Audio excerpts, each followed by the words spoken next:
What's going on, everybody? Welcome back to KCM. We're getting down to brass tacks here, down to the final couple of weeks. We're going to start out with a Zerg versus Protoss. Game number 1, here we go. As you can see, the lineup here is a little bit strange. We've thrown together quite the conglomeration of Protoss players: Stork, Mighty, and Mulsol, with Mulsol coming out first against Solki here. Who is this guy, and does he stand a chance against Solki? I don't think he stands much of a chance against Solki. We only found out that he played a game against Scan like 3 years ago, and I think he went carriers and got kind of mauled by Scan, so didn't have the best of performance there. I think most of his record has been pretty 0-2 across the board from what little we could glean from this guy. I don't think he's... Honestly, I think he's on the chopping block at the moment. I think Solki's gonna maybe murder him. However, I've not seen him play PvZ. Maybe he's just really weak in PvT and he's gonna like show us some amazing play right now, but I'm not too sure about him on this lineup here. So this is probably the way to go, is to send out a rookie player like this first with a interesting strategy, try to give them a chance to at least get a single win. But I don't think that he's going to be able to take down Solki either. Solki is all trained up for the ASL right now. He's ready to compete.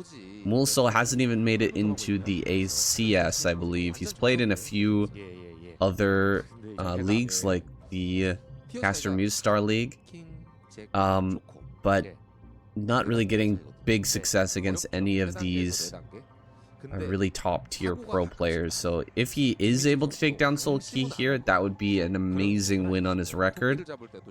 But yeah, I just don't see it here. He's gone for a Forge first. We'll give him a chance.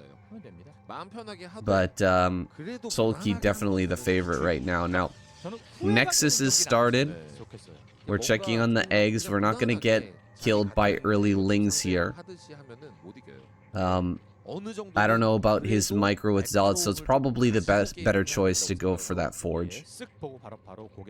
yeah, and he also did the double scout, so he's playing very safe and not taking any gambles against Solki, which is the wise decision. Just because Solki's a macro-centric player doesn't mean he isn't capable of going for something even as crazy as a 5 pool against you. So you always want to be, oh, look at this beautiful catch from Solki. 4 lings, getting the perfect strat on that probe and killing it very quickly. This is very uncomfortable for Mulsol now, because he can't cut any corners. He has no idea how many Zerglings are in production, so he has no idea how many probes he might need to pull to potentially block a ling run by. He's not able to see the timing of the 3rd base. He doesn't know the timing of the gas either, so he doesn't know if it's going to be a 2 base lair, very fast tech, or ling speed first, or whatever it could be. So very in the dark now is Mulsol.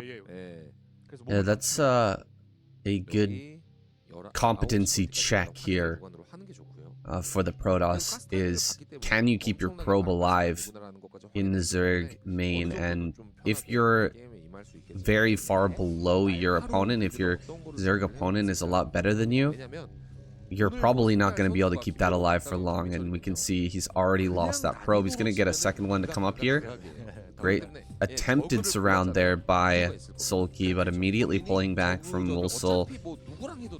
I mean, we haven't seen hardly any lings produce, and Solki's kind of getting away with hiding his build here and building up a ton of drones at the same time. He hasn't thrown down a lair just yet. As we get closer to that 100 gas, I think actually a Hydralisk Den has been dropped in the main now, so we're gonna see a bust here. Yeah, well, he's denied this probe from getting inside his base, and he wasn't able to set up like a shift command mine to the mineral line to be able to drill through the lings to be able to get a confirmation scout. So it's like a guaranteed Hydra Den going unscouted here, and he doesn't need to fully commit to it either. Could just force a bunch of cannons with a fake Hydra bust and then go straight into a 4th hatchery and go into macro from there. But because of how unscouted this is and how difficult it will be for Mulsol to glean exactly how much defenses he will need, it's very likely that this will be a successful Hydra bust. I think he'll be very unaware of what's going on right now. He won't even know that the Hydra bust is coming until the Corsair's probably scouting across the map, and then it'll be too late. Well, he's keeping this probe alive out in the front, so maybe as a Hydra pops out here and starts to head across the map, he might be able to catch that, but now that link speed is done, that becomes even less of a possibility. The Zealot is hiding over at 12 o'clock, just kind of obfuscating on the map, making sure that it's not found here earlier on, but I wish he would have been sending this in a little bit sooner. Got to get over here and find out about these Hydras popping out. He sent it back home to be part of this wall, but that just means there's really nothing out here for Mulsil to glean what's coming here, and Hydras are going to start to be produced soon. Oh, actually, a big wave of Lings. Okay, Hydras are popping out now, and the Corsair is in production, so a third cannon? No, it's a pylon, so no third cannon, just 2 cannons here at the front. He could just straight up die right here. It's very, very scary at this moment for Mulsil. A little bit of a supply block, but we are going to resume Hydra production. Here comes the Corsair. He's going to see the Hydras.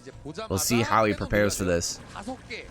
Yeah, it's really difficult for Mulsil to be able to come out here and even see that the Hydras are on their way with the Zealots, because he's got like the Lings just in time to stop the Zealots moving out, and now he can come in and start taking pot shots at this Forge placement and force the Zealots off the line and take some damage off them as well. Panicking and throwing down many cannons now is Mulsil, keeping coming off the line with these Zealots to try and bully back the Hydras, but he's kind of like calling his bluff and not even going to try and micro back those Hydras, and instead just like keep the fire on the gateway and try and hammer down this wall. There's a few more units streaming across the map right now. 4th hatchery is going down, so actually I'm not too sure if he's fully committing to this at the moment. He is maybe ready to switch if he needs to, but right now he is fully committed. He's killing cannon after cannon, kills the times the DT as well. There is some high Templars popping out. We will have Storm eventually, but it'll be a little bit of time before Storm's even close to being finished. So right now going to be relying purely on these Zealots and cannons, but we'll be probably losing this Forge and Gateway if he continues to make some Hydras. But I don't think he's 100% committed to busting this right now. I think he's just trying to force as much of a response out of Mulsil as possible, while he's starting to squeeze out some drones and some macro back at home as well. Now placing down the 5th hatchery as well, so just trying to open up this wall position and force as many cannons as possible to really weaken the timing of the Protoss' ability to move out and break out from a contain soon. Yeah, he's looking to be in a great position here with this wall going down. You've lost a bit of your production. You're going to have to reproduce those forges back at home, and meanwhile, hatcheries, macro hatcheries, like crazy back at home for Solkey. He's going to be getting into that layer, getting his Overlord speed here soon, and just mass drones popping out. Evolution Chamber is a great addition as well. Just start that upgrade. You're going to be ahead of the Protoss player for the foreseeable future, unless he goes for double Forge here in the main. Okay, he does have double Forge rolling, but he's going to have that upgrade about the same time as the Zerg upgrades start to finish. And I mean, that's a lot better than most situations for the Zerg, where you're going to be starting your upgrade much later than that +1 for Protoss, and a 4th base coming down here as well. Solkey going to go into a huge macro game from here. Oh yeah, absolutely. Saying he's going to be making so many drones. He probably already has like a good 35 to 40 drones at least. He's probably going to be going up to a good 50 or so as soon as possible, maybe even going up all the way up to 55 to 60 within the next minute, maybe 2 minutes. He will be getting this 4th base mineral only online as well. A little bit extra production. The ideal production for Zerg is around 9 to 10 hatcheries at the sort of late game mark. So if you can get up there quick enough, it's very potent force of production that you can levy against the Protoss player and make it very difficult for them to be able to deal with you, whether or not that's you staying on lair tech and being battle Zerg by just making lots of lurkers and hydras, or if that's going straight into hive and getting tons of cracklings and defilers. If I'm Solkey right now, I'm feeling very good about the position that I can make here at the 4th base. Dark Archon gets morphed at the natural. Just expecting maybe there could be a Mutalist transition. Since we're not going for a lot of Corsairs, then it's probably a good idea to get this Dark Archon, start that gaining some energy, just so it's ready in case we need to fight back against some Spire units here in the future. But the positioning, as I was saying, is just so good here on Polypoid. If we can get some lurkers on that high ground just at that 4th base, and a couple of lurkers over here at the 3rd as well on the high ground, It's so hard to break through any of these locations, and Sulky's going to easily be able to get up into Hive with a huge drone count and really start to macro and take control of this map. While Musou is just barely starting to push out here. He's actually losing Zealots right now, not able to fight even this small number of Hydras out here at the front. It's kind of crazy how much Sulky is doing here with this few number of Hydras, really outplaying Musou with these units. Just the first few Hydras that he's produced, Musou not even able to break through those. It's kind of rough. Yeah, it's extremely rough, and he only has 1-1 upgrades, and he's not getting 2-2, so he's going to be behind in the upgrades very soon, and this is extremely rough for him. I don't know how he's going to be able to compete with Sulky in a few minutes. Sulky's going to have so many units. He's currently just trailing behind him in supply already, about to overtake him, so I don't see how Musou's going to have any chance against Sulky. This is like the kind of time for Protoss to like surge out onto the map around 11 minutes, 12 minutes, and put a lot of pressure on the Zerg, and Sulky just doesn't feel any pressure at all. He's even making a sunken colony with some lurkers up on the high ground and his mineral only. He knows there's like absolutely no way the Protoss player is going to break him right now. Now going to be switching into Hive. He knows that he maybe needs to let the Protoss player take his third base, so the reaction to that is going to be taking the Hive now that we will allow the Protoss to take this third base as a response. So he's kind of like crossing all of his T's and dotting his I's right now, and will not allow Musou to have any chance at getting ahead in this game. Currently ahead of him in supply by about 11 or so. So Sulky doing everything that he needs to kind of guarantee the win here, I would say. And it's definitely outclassing him. I don't see how Musou can compete. He's definitely a different caliber to someone like Sulky. Even these, B+ ranked players have a very hard time competing with the A and the ASL contenders. The skill gap is kind of crazy, and it makes someone like Musou look silly. But honestly, he's probably 2200 on ladder at least, maybe 2300. Very, very strong S rank player on the ladder. But when it comes to these tournaments, it's going to be very hard for him to take on someone like Sulky. And Sulky has everything set up here. He's got so many lurkers ready to go. The only reason that the Protoss is taking this third base is because Sulky is allowing it. He's checking to see if there's any holes here, any gaps for Musou. He's making sure that he's not able to take a fourth base here because that's not something that Sulky wants to allow him to do just yet. Yeah, I kind of am admiring Sulky's setup right now. Like, he doesn't need this much of a fortified position, but it's almost like making it impossible for Musou to have any chance at coming back into this game. And Sulky's kind of showing you the textbook way of how to get more ahead when you already are ahead as Zerg.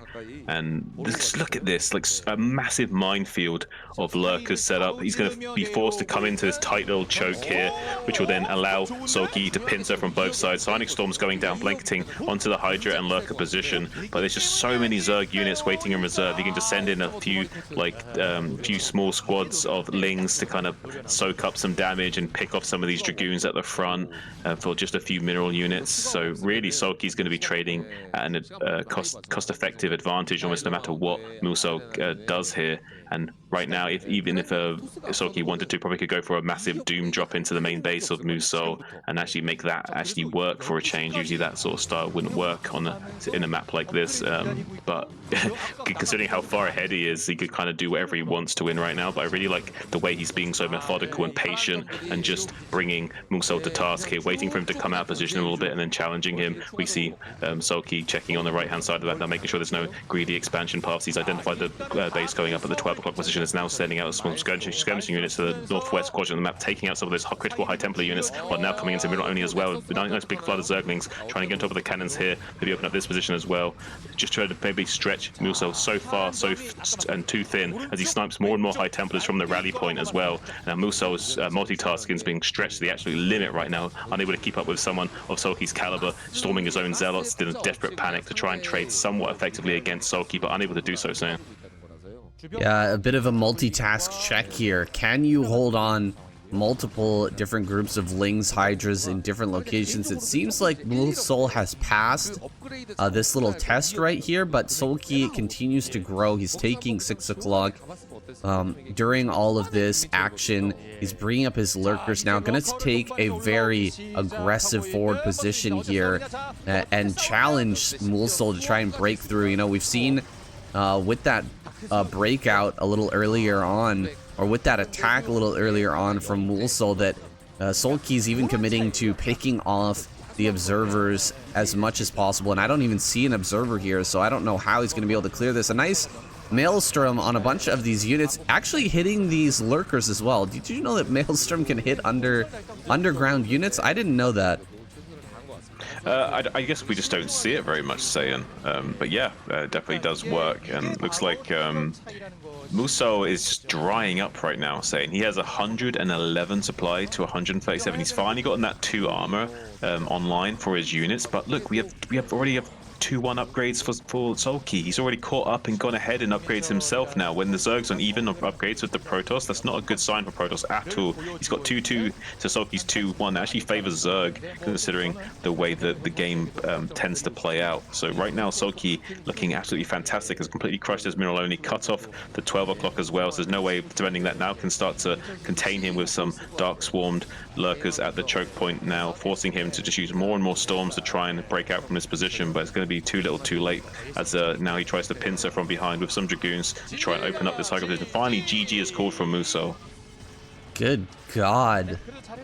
Sulky bringing out like 15-minute defiler there to end that game. That is an incredibly fast defiler play from him. Not feeling any pressure. He's able to just hit his build perfectly. All right, into game number 2 now.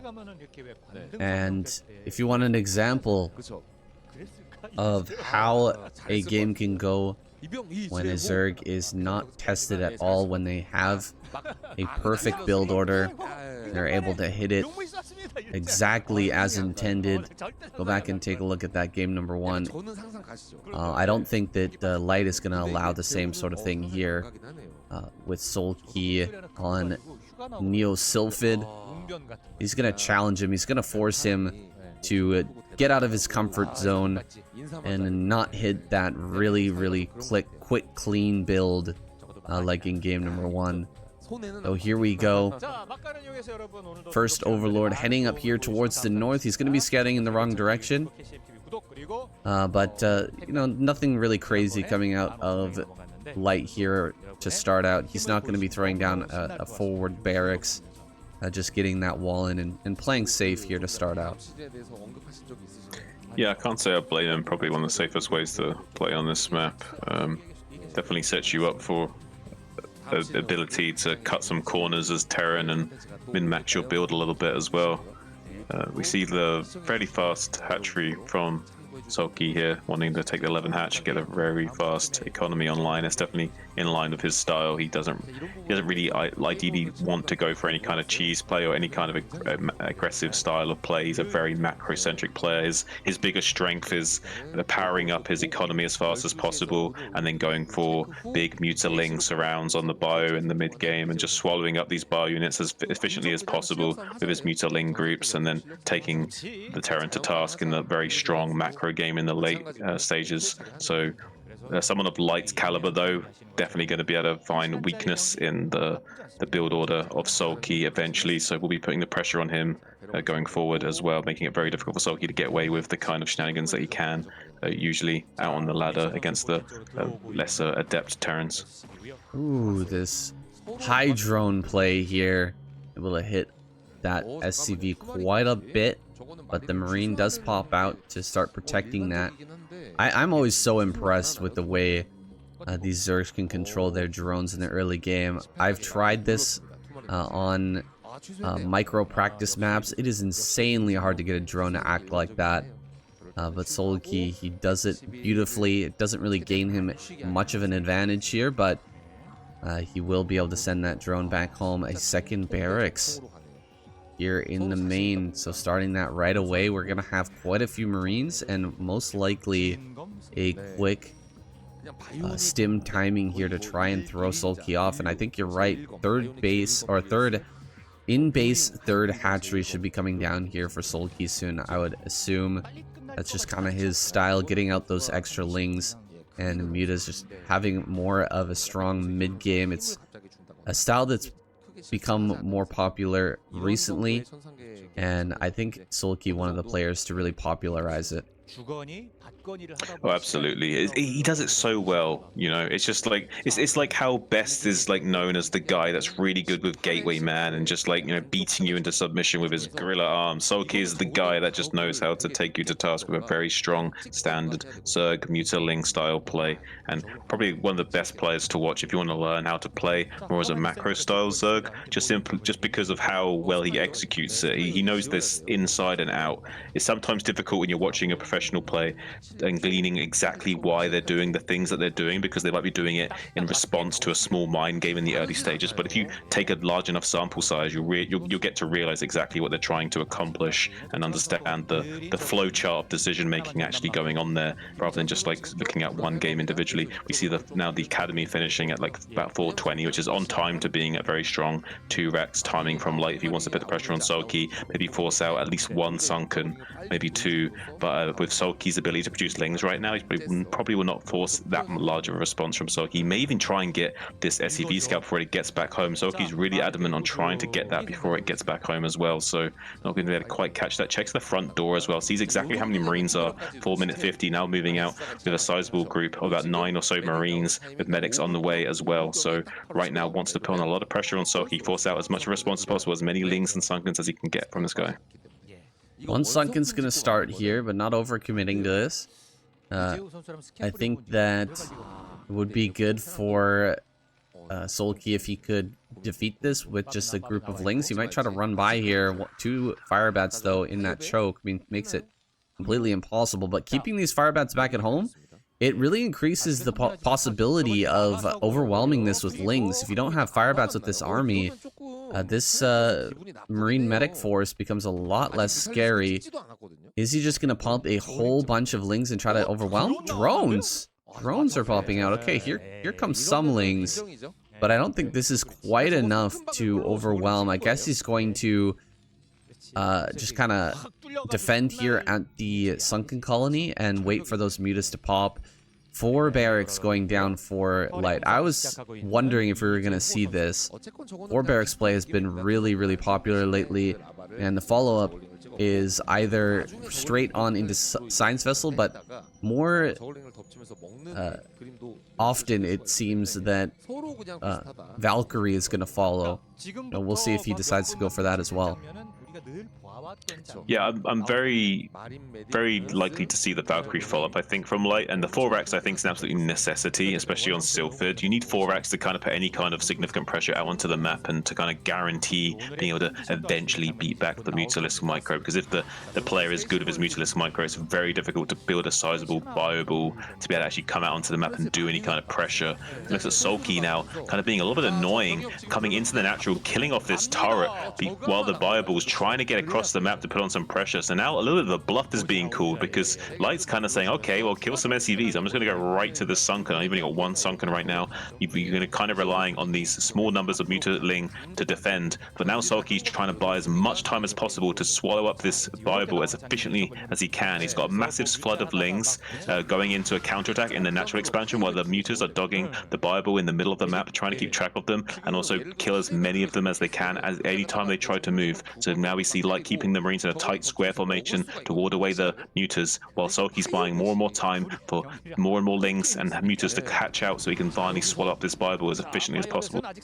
Yeah, you can see he's Light is actually pulling the fire bats away. He's made a mistake here though, and the fire bat actually goes to the front. Now the lings can take that really good engage here, and he's gonna kill all of these Marines. He pulls back the mutas as he noticed that the Marines were kind of focusing on them, killing them. So now he's gonna go ahead and fly across the map with no bio ball out here. He can start to really harass this economy. He's gonna get that medic for free as well. That's very nice. One good thing that's gone on for Light here is that actually he managed to kill that drone that was over there in the center right that was intended for killing or putting down that hatchery. So now that hatchery can come down. It's a little bit later though, as Solki here starts to harass the main. I definitely think we're going to see Valkyries now that that first bio group has been lost, because it's going to be very hard for Light to move out if he doesn't have some of that splash damage here pretty soon, and immediately throwing down the Hydralisk Den. As Solki, this is standard Zerg stuff here. As soon as you can eliminate that bio ball, that's transition time. Yeah, it's very difficult for the Terran to basically deal with whatever the Zerg wants to do for the next few minutes of the game, which basically means you have to do something to counteract that and give yourself an earlier push timing, because otherwise he's going to be waiting forever to come out onto the map. And the only way to do that really is to go for Valkyries or something, because it allows you to come out onto the map much sooner and gives you point defense for your Bible to actually be able to get some damage done at one of these expansions maybe. So it's kind of necessity for Light to try something like this and go for the Valkyries here. Although it does kind of play a little bit into Soki's hands. In an ideal world, Soki does want him to go Valkyries because he wants to transition into Lurkers now, which are very good to deal with Bio Valkyrie. So right now this is kind of playing into Soki's hands, but there is time on Light's side right now. If he can somehow squeeze out this Bible onto the map and ward away these mutas and get closer and closer to Soki's production line, it's going to be very difficult for Soki to stabilize once he becomes cracked open. So if he can get across the map now, get some Valkyries into position to act as point defense, something could be done here for Light, but it's going to be tough. Yeah, first Valkyrie's coming out. He could get caught here. His first Valkyrie gonna get one shot off, and one shot in exchange goes down on that Valkyrie. It takes it to about half HP, but it's still going to be very useful here. We've got Hydras out. Lurkers are being morphed, so he can morph Lurkers on that third base high ground. But here in the natural, he doesn't really have too much. Just these 2 Lurker eggs. And the Sunken is going to get targeted down very, very quickly. These are going to have to come in and try to connect with this. Nice connection there on that Valkyrie with the Scourge, but that's it. GG. Lurker's not able to burrow here, and Light pushes through to the victory. Wow, that really fell apart quickly for Solki. Yeah, this is what we were just basically discussing. If the Zerg can get cracked even just slightly, it all falls apart for him. And Light was able to get across the map with the Bible preemptively before the Valkyries were ready to act as point defense. So because the Lurkers, the transition was just slightly too slow, there was nothing Solki could really do to defend that. But one thing that was so critical there was because he went for the 4-racks play, he was able to replenish enough Bible to come out onto the map to do that. If he didn't have those 4-racks, there's no way he would have been able to push out onto the map like that. And he would have been able to put the pressure, the timing attack would never have been able to basically penetrate through quick enough to deal with that kind of death blow at the end there. So really well played from Light to identify exactly how he had to win against Soki there, because he was just a little bit slower saying there's no way he beat Soki there. Yeah. All right, hopping into Mighty versus Light here in game number 3. I'm still puzzling over that last game and what Solki could have done differently to give himself a chance there. It seemed like Light played absolutely perfectly, able to abuse one of the strongest Zerg players in the world on his chosen strategy, the best strategy that he's got, really, which is that 3-hatch Mutalisk play. And I mean, I thought it looked like he was doing very, very well in the early game. He still managed to get taken out. I don't think that Mighty stands a chance here against him. It's looking so good. Yeah, I don't think Mighty has a very high chance of winning against Light, to be fair. But Mighty is certainly no Muso. I also want to point this out. Mighty is a very respectable player. He's an amateur player, but he's a respectable player. He's certainly not on Light's caliber. I just want to also make that abundantly clear. Though he is, I would say, if Muso was a 3% chance of beating Light, I would say Mighty is a 23.7% chance of beating Light, if that makes any sense. He's got a much higher bracket of percentage chance of taking down someone of Light's caliber. I think I'll agree with you there. 23.7 sounds about right. Mighty is going to go there for a Nexus first here, kind of increasing his odds a little bit by going for a more aggressive economic build, and I think Light is... Oh, he's not going to respond, or he's not going to get a gases fast expand. That's not good for Light, actually. This is looking a little better for our boy Mighty here. With the cross map Nexus first against an earlier factory, the build order win here for sure is going to help him out. Yeah, this map is interesting as well because it does kind of encourage a very greedy way of playing. I wonder if this...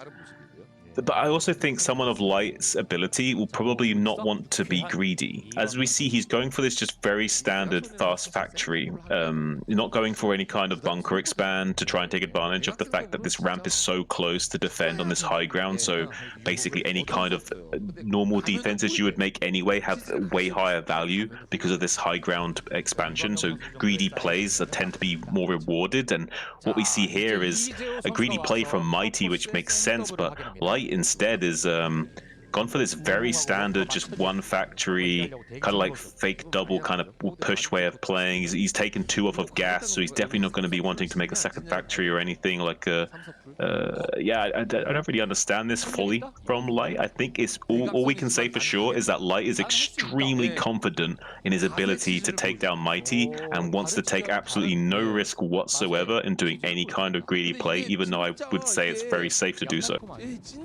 Yeah, that's that could be a problem here, you know, with that supreme confidence from Light. Wow, he's actually going to pull a ton of SCVs here and try to kill this Nexus. I don't know if this is going to work, but, you know, Mighty's taken every single liberty imaginable here. He's gone for that single gateway and right into the core. He's building a Dragoon right now, and the second gateway's on the way, but it's not going to be in time. I hope we have something coming up here at the front. Hopefully a shield battery here being built. We're going to be fighting up onto the high ground, but this is a ton of SCVs being brought forward. Let's see how this goes. Gonna try and break this. How can he micro against this number of SCVs? Is going to have to pull the probes here. Is he going to just give up the Nexus, or is he going to actually fight this? Looks like the probes just going after some of the SCVs. He's going to bring the probes forward now, losing a couple of them already. And now the probes are going to be pulled back. I think that Mulsil kind of walked the line there a little bit rough for himself, making it a little hard for himself here. Trying to run up the ramp with the Dragoon. That's not good either. Pulling the probes once again. You either just give up the Nexus or you fight with the probes. You can't do both, I think, in this situation. Yeah, he's lost so many probes already. This has gone absolutely amazingly. Such a successful attack for Light. I can't even believe it. The micro in that fight was exceptional. The way he was using his SCVs to target fire individual probes was insane. The amount of probes he killed with his SCVs was absolutely nuts. I'm blown away by the micro of Light. It just shows like how different of a level of player he is from someone like Mighty, who is still in the sort of amateur range of players. A very exceptionally good player, but nowhere near of the same kind of ilk as someone like Light. Now getting a little run by with these 4 Dragoons, though. This is a dangerous number of Dragoons. If you can somehow get a good angle on this bunker to start sieging it down very quickly, could be a little bit problematic for Light. Going to be unloading that bunker and trying to box in these Dragoons by laying down some spider mines. Gets one of these mines connections, but not able to get the other one on those remaining Dragoons. So now 3 Dragoons remaining on the high ground, going to be able to snipe down this bunker before the tank gets into position. This could be a little bit of a frustrating situation for Light,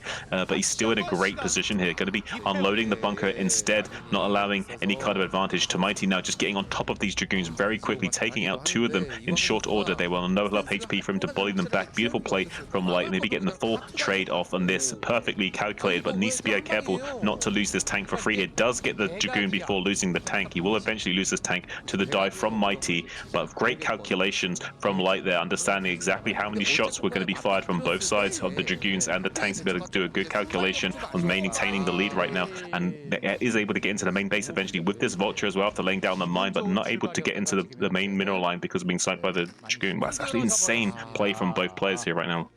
Yeah, this is so good for Light here. He's done a fantastic job of punishing this Nexus first, and you know, Mighty, he has nobody to blame but himself for going for such a greedy follow-up to that early Nexus, he didn't have to go for a play like this. He didn't have to go for just one gate right into Dragoon. He could have gone for a Forge. I think that Forge on high, or Cannon on high ground here just kills everything, any sort of bust towards this Nexus. But you know, he tried to get away with everything under the sun, and Light punished him very successfully for that. The probe count is still pretty decent here, but it's nowhere near what it should be. If he had just pulled away and let this Nexus die, I think he would have been in a much better position. But, you know, Light's already got his command center up, and there's no real probe advantage here for Mighty anymore. Yeah, I don't think that Mighty's going to be able to get any kind of edge over Light for the foreseeable future, say, and I think Light's basically leveraged himself into a phenomenal position. He's had this second base online and operational for quite some time. We still don't have this Nexus finished up for Mighty, so going to be struggling to ramp up in his production is Mighty in this game, while Light's going to be just having a dream and just sitting back and macroing like an absolute powerhouse. Has a Vulture skirting around the edge of the map now, laying some mines and some key locations to scout for the third base. Timing of this Protoss player here is also ready to dive into the natural, maybe get some damage in as well. There is some Dragoons there to prevent that from happening, but he sees that the Protoss player is basically just maintaining Dragoon production at this time while expanding, so he is kind of in line to deal with that no matter what. If he wants to, he can now do a little move out timing of like 4 to 5 siege tanks and put some pressure on this third base timing of the Protoss player. Mighty though has been producing Dragoons more or less non-stop, so definitely has a chance at defending this and maybe flipping the script on Light just a little bit and taking out some of these siege tanks. But would have to have phenomenal Dragoon micro. I don't think he's going to get into position quick enough to deal with these tanks on the high ground, this little middle peninsula here. It's a very strong position for Terran to get into. Mighty knows it's a very dangerous spot. He's trying to get around the side here with his Dragoons, but there's some mines being laid to slow down their efforts while the tanks get into position at his third base. Already too slow is Mighty in dealing with this, and now Light Up set up in his position to start hammering down on this Nexus to force a cancel, while the Dragoons coming from the flank from behind. But the tanks though can just shuffle back and try and get to the advantageous position as the Vultures come in from the right hand side now, can lay down a lot of fire with these fragmentation grenades, softening up the shields of these Dragoons, now sieging up and unable to take his third base, as Mighty saying. Yeah, Mighty is being just stifled in this game. Light a little bit too strong here. I really gotta go back to that early game. The decision making here from Mighty, I thought it was good to start with the Nexus first, but not respecting his opponent here, not respecting Light's prowess. He's gonna eat another big mine shot. Oh my god, he's eaten so many mines this game, it's kind of crazy. Just keeps losing probes now and here in the natural, and will tap out. Definitely understandable. He was in an untenable position there. Light takes down that game. Not at all surprising, but a very overwhelming performance here from Light. Adios, Mighty, and rip to this Protoss squad. My goodness, absolutely dominated. Looks like Light gonna be taking on Soma here in game number 4. Dark Origin gonna be the map. How do you feel about this map in TVZ? You know, I'm not sold on it. I don't really like the precarious nature of this wide open middle. It just suits mech switches so favorably, and the way the side bases are set up, I think that's a little bit daunting for Zerg as well. I think Zerg has quite a few options on this map if going for, say, a Hydra Lurker Ling style with Defiler support, trying to make use of the Hydralist cost-effective value when combined with Plague and Swarm would definitely be potent on this map. But the one thing that really concerns me is just how open up this middle can be, and hard for Zerg to deal with that once Terran has control of it. So if the Terran player is able to do a switch into mech, I don't see how Zerg has much counterplay in the later game phases. So overall, I would say it's a tough map for Zerg to play on. So for that reason, I'm not too keen on it as a Zerg player. A little bit of bias there, but to watch it as an observer, definitely an interesting map to behold, I would say. So, and I definitely like it.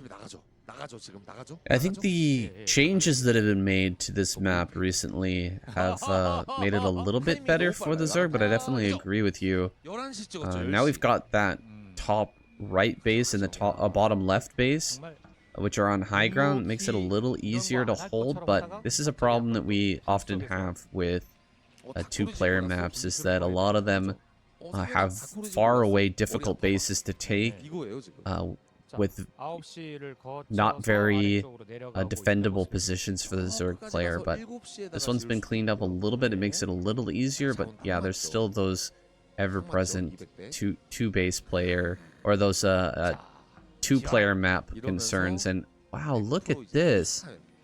Very, very strange here. We're gonna have a proxied factory down here in the very far bottom left. I guess he's gonna try and slip a vulture by the natural, or will he try to float this factory? Maybe he builds a vulture here, tries to run past the sunken colony when it gets produced, and then floats into the back afterwards, trying to make a secondary vulture in the back. He's actually faking a bunker rush right now. This is not a huge commitment. Just one Marine is coming across the map, but he's trying to bait Soma to actually send out a bunch of drones, and he's not really taking the bait right now, just sending two only drones here to the front to try and push this away, and instant cancel there. You can see it was an absolute fake. Didn't accomplish what it was meant to do, but maybe it slowed down this sunken colony enough. Yeah, we're seeing it being thrown down at 320. I think this vulture can slip by. What do you think?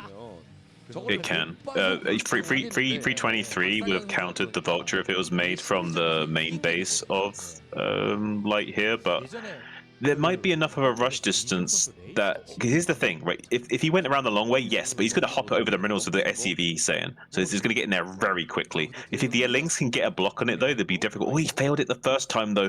If he can just get in there quick enough, he can maybe prevent this from transpiring at all. But Light's having some trouble with execution now. Oh, he sees a glimmer of the Lynx in the distance, so he knows there's going to be something waiting for him. Here comes the vulture now. He's going to get in his Lynx into position to try and trap it. Not able to get the catch on it, though. Light going to be able to give into the main base with that vulture, it looks like, and able to start putting some shots on these units. Meanwhile, there's a big drone pull from Soma trying to box in this little vulture here. With, oh, look at these football players, American football players boxing in. They say, oh, not quite going to get it though. Slits past the defensive line. Does this vulture now? Light going to put some fragmentation grenades on these Zerglings and now go to town on these drones. Meanwhile, it's transitioning into a two-port Wraith play. Going to be building lots of Wraiths to come and just wreck Soma. If Soma can't stabilize against these vultures, he knows the situation right now. Does Soma, though, is throwing down a Hydralisk Den right now to try and build some units to deal with this follow-up as well, because he's not maybe going to have any chance at dealing with this. I don't think he actually built a Hydra Den. I think he's just building a Spire. I don't think he's going to be able to hold this if he relies on only the Spire to defend against these Wraiths.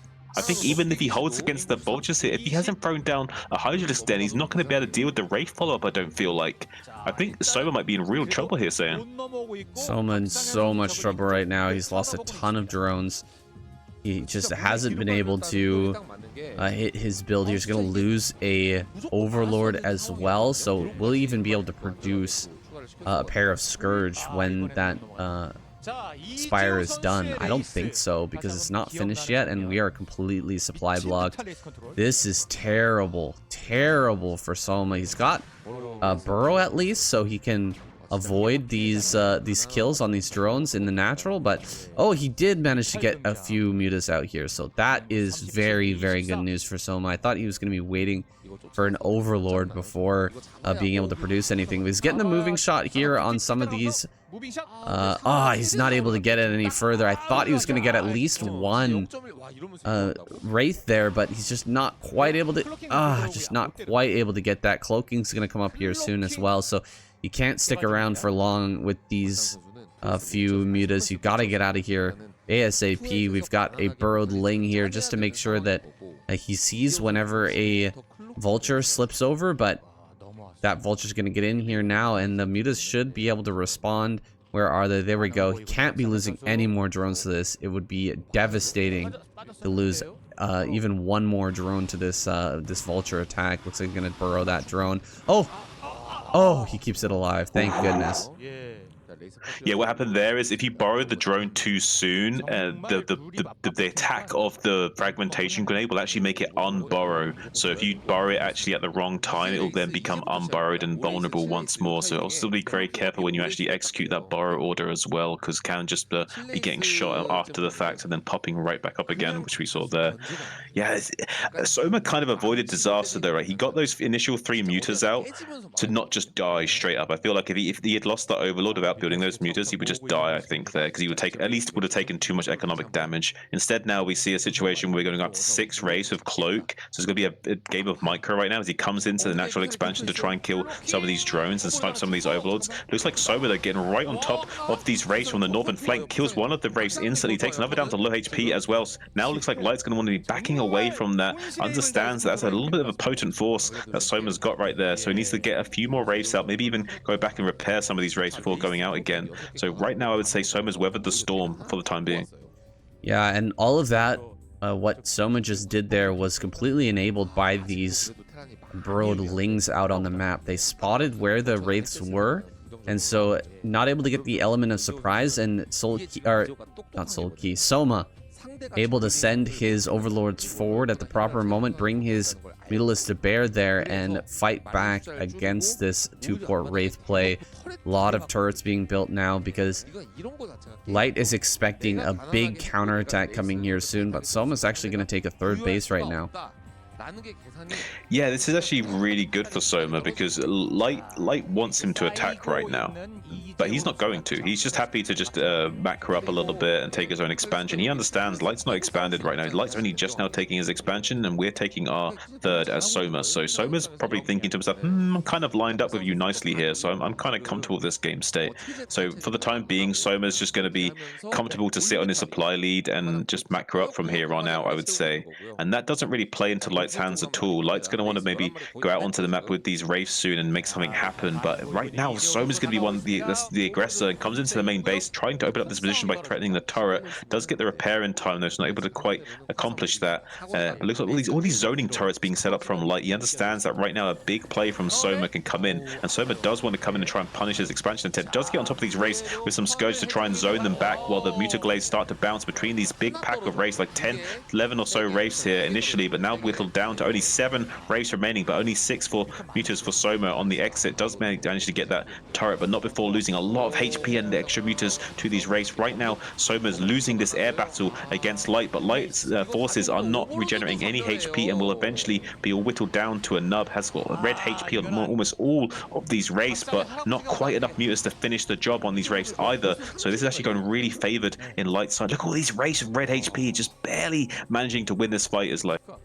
Just a couple of missed glaive shots there are the difference maker for Soma versus Light here. He was almost able to kill a bunch of those Wraiths, but you could see the micro there a little bit too strong, something lacking for Soma as well. He was just not getting the efficient shots off. It's part of you know, not having slow overlords anymore, is you can't micro quite as well with these mutas. And I think if we lose all of these, we've got to consider moving back here from Soma, because if we lose all of these mutas, then we're gonna lose so many overlords. It's just gonna be game over.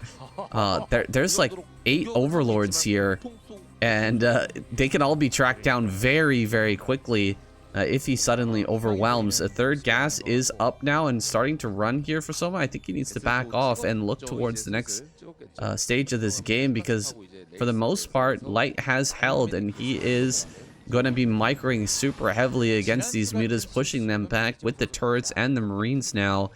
The next stage of the game has begun here for Light. He's going to get vessels out as well, so yeah, we really need to back off. A 4th base is going to come up here for Soma immediately. Are we going to have that transition though? Where are the lurkers?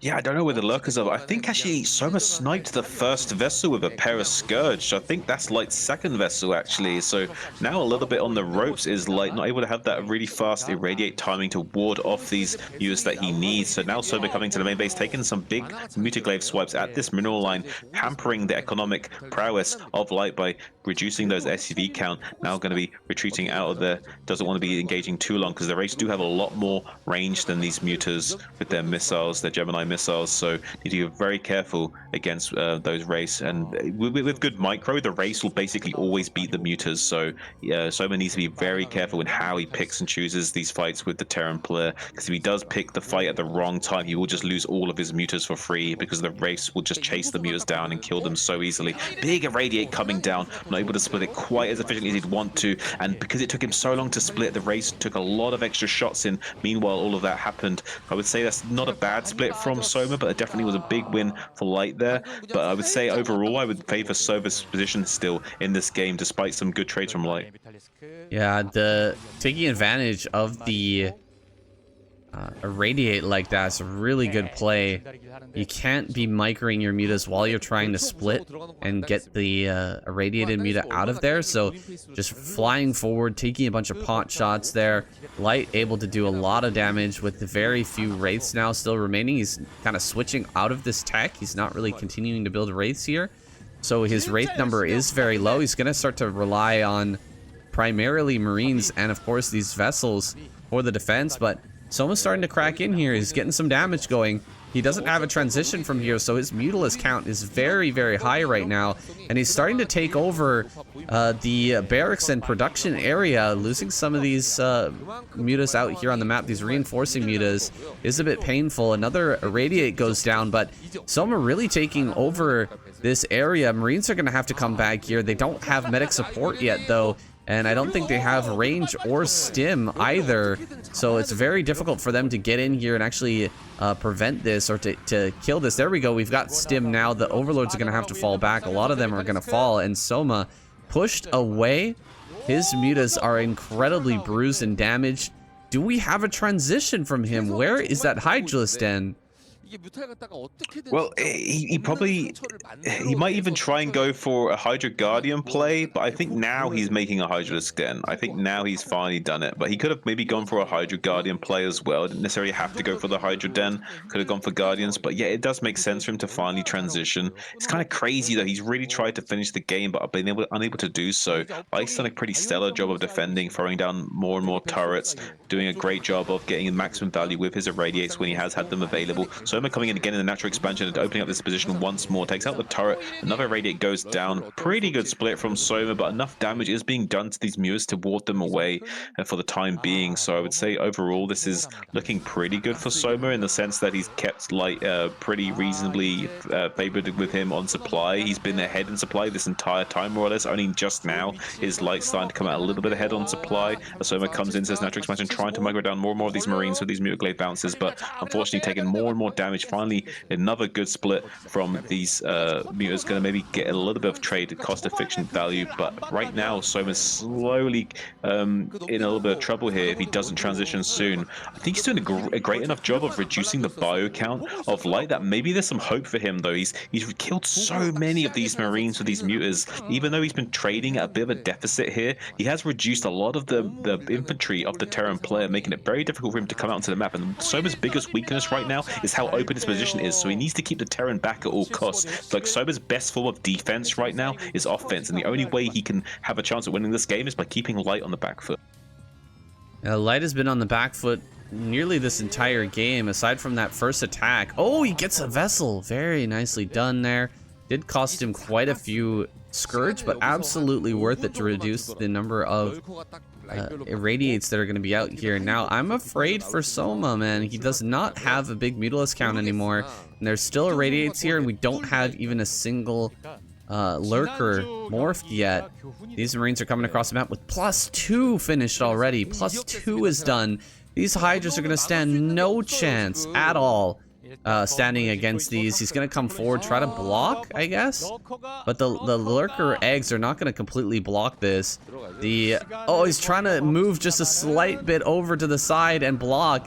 trying to buy any time possible. But there's 3 ramps here to walk across. Light is going to go down towards that bottom ramp, try to make it across there. Come over here towards the natural and find a better position. This is a desperation play for Soma if I've ever seen one. And the lurkers are going to be able to morph, but can they hold their ground? Can they actually fight against this number of Marine here? It's going to be very tough. He's not going to be able to jump on top of this, I think, because the damage is so high from these +2 Marines. They're going to be ripping these apart. The irradiates coming down here are crushing it, and he splits and runs forward. A lot of these lurkers are going to die very quickly. D-Matrix goes down as well, but the lurker spines are kind of insane, killing all but 3 Marines. Pretty ridiculous hold here from Soma. Well done. Keeps 4 bases alive. And he's still on that 4 gas, so there's still a really good chance here for Soma. Wow, you were talking before with me saying about micro adjustments and what could someone like Sulky do to weather the storm against someone of like Light's ability coming in like he did on that Sylphid map. But those are the kind of micro adjustments that you need to do. Say like he understood that the only way he could physically hold that is if he somehow got the lurkers eggs onto the bridges to prevent the timing of the attack because the sunkers weren't finished. And he just barely managed to prevent Light coming across the bridge and just barely managed to get those lurkers done in time to try and engage that army, and also did some manual spine targeting with those lurkers as well to make sure that the defense matrix marine didn't disrupt the AI too much on his lurkers, and still got great trades. Like Soma is doing a lot with a little right now, buying a lot of time with these little finesse plays here, really slowing down the onslaught of Light and making it as frustrating as possible for him to come in and to try and bust open his position, meanwhile teching up all the way to Hive, I imagine, and building more and more lurkers in the meantime to try and build up a sizable force to be able to weather the storm right now while taking advantage of this 4 gas lead. So far, really exceptional play from Soma. Even maybe getting this Science Vessel with these Hydras, doesn't quite manage to get it down to 11 HP, just managed to sneak that away. But yeah, it's kind of crazy that he's managed to get 4 gases this early on and held on to them. This is a pretty hard map to do this on, Sam. Very difficult to do this on this map. He's done a great job so far. The Marines are still pushing forward though, and getting those irradiates down means the lurker number is going to be reduced quite heavily. It seems like Soma in kind of a desperation mode, going for a Hydra and trying to get that Defiler out, but the natural is being broken here. He didn't have any lurkers over here at this sunken colony wall, and Light gonna get in here is gonna kill every single drone, and that could be lights out for Soma. He did an amazing job defending in every location, but the natural does get broken through, and a counterattack here, I doubt it's going to be successful. We've only got a few lurkers and a few lings here. The lurkers are getting ripped apart. The Marine numbers coming down this ramp should be able to handle this, although the entire force of Light is actually heading back home to help defend. Damn, it was such a close match here. Soma, I thought he was going to be able to hold on, but it seems like Light's just outdone him. Even after starting out with this kind of crazy Wraith play and not having it be that effective, he still managed to get himself into a great position here with 3 bases now and a ton of science vessels out on the map.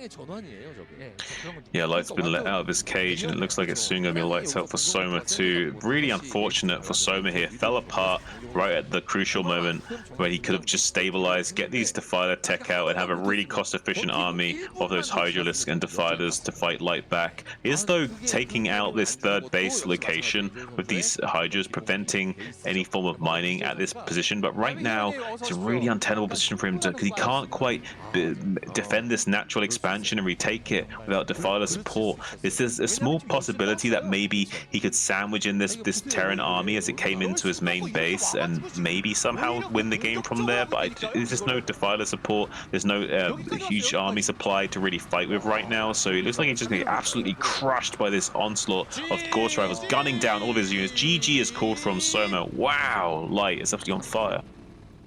Okay, Light on a streak here, looking poised to get an all kill. It's already taken out Soul Key, Mighty, and Selma. Will he be able to take down Stork here on Invader? It's a map that we've seen a little bit, but not enough to form a full opinion about Terran versus Protoss here. It's still got to be worked out a little bit more by these players, but we have seen some interesting games so far. I think it's a interesting take, a decent take on a two-player map. What do you think? Yeah, I really like it. I kind of do really like the sort of like Space Invader aesthetic as well. Definitely easy on the eye and looks pretty cool. I am curious if we see the King of Silver pull out the carriers on this map eventually. Would love to see the Dinosaur Protoss go for his like namesake style. It looks like we will be seeing, as you should be seeing on a two-player map, the gas steel play from him. Oh, look at this. We're going to be seeing that thing where we're going to be seeing another second barracks being made out onto the 12 o'clock position here from Light. So he's going to be going for 2 racks and to try and catch. He did this to Mini, I believe, right? Was that Royal did that to Mini, or was this Light that did this to Mini? Do you remember that game?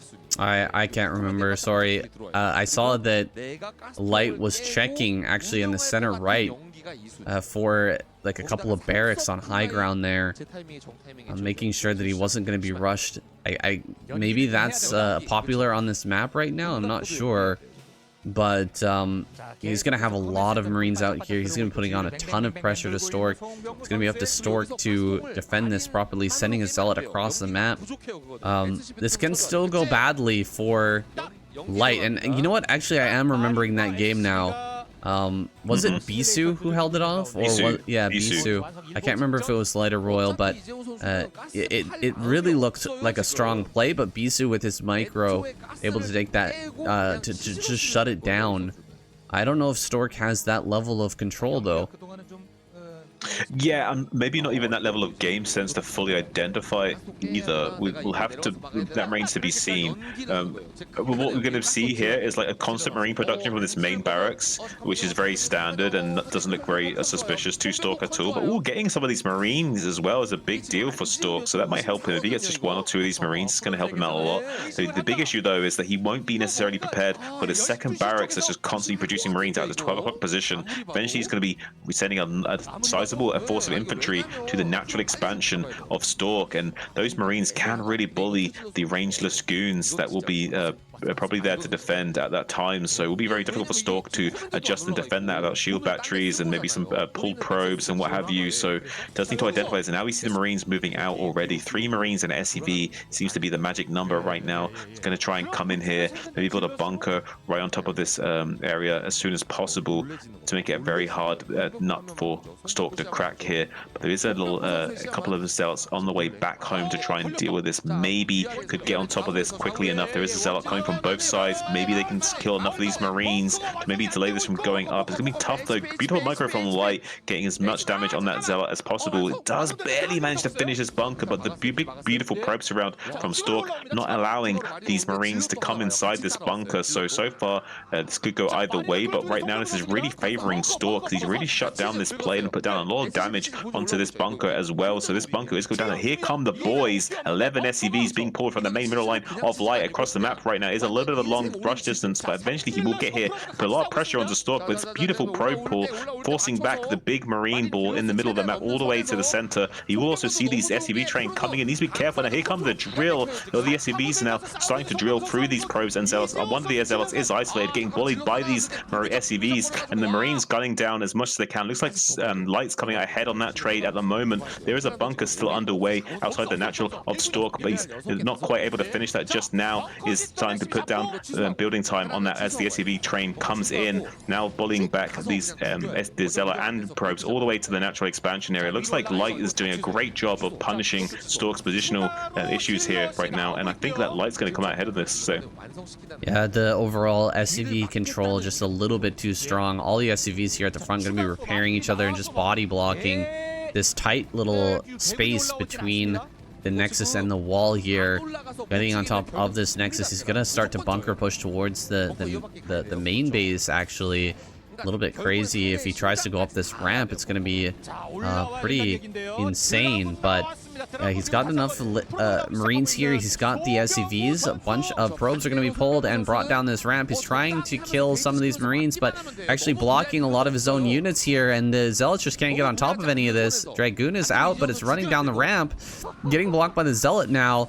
Trying to get one kill on one of these Marines, but Light just going to push right up here into the main. This is a bit scary. He could end up kind of throwing away his position here if he loses all of these Marines, but I don't think he's going to end up losing them. I think he's going to end up pushing through and actually killing this gateway here. Probes getting on top of all of this. Not too bad, but the Marines just kind of gunning down these probes one by one. He's killing so many probes right now. With 3 Dragoons, he should be able to kill all this, forcing them back down that ramp, but with 4 Marines here inside that bunker, looks like Stork not going to be able to push any further. Gas finally coming on the way online here for Light. His position is fantastic. He has lost a lot of SCVs. Oh, he's gonna run by. Oh my god, this is crazy. This is gonna get really, really weird now with Stork running by, and there's actually not that many SCVs. And we've got more probes here than SCVs. That's crazy. Is Stork actually ahead in this position? What do you think? Yes, Stork's ahead, and the thing is though, is that just because Stork's ahead right now doesn't mean he'll necessarily win, because Light can hold this ramp very easily. So even though Stork technically has more on paper, this still might eventually go in Light's favor. So we'll have to see.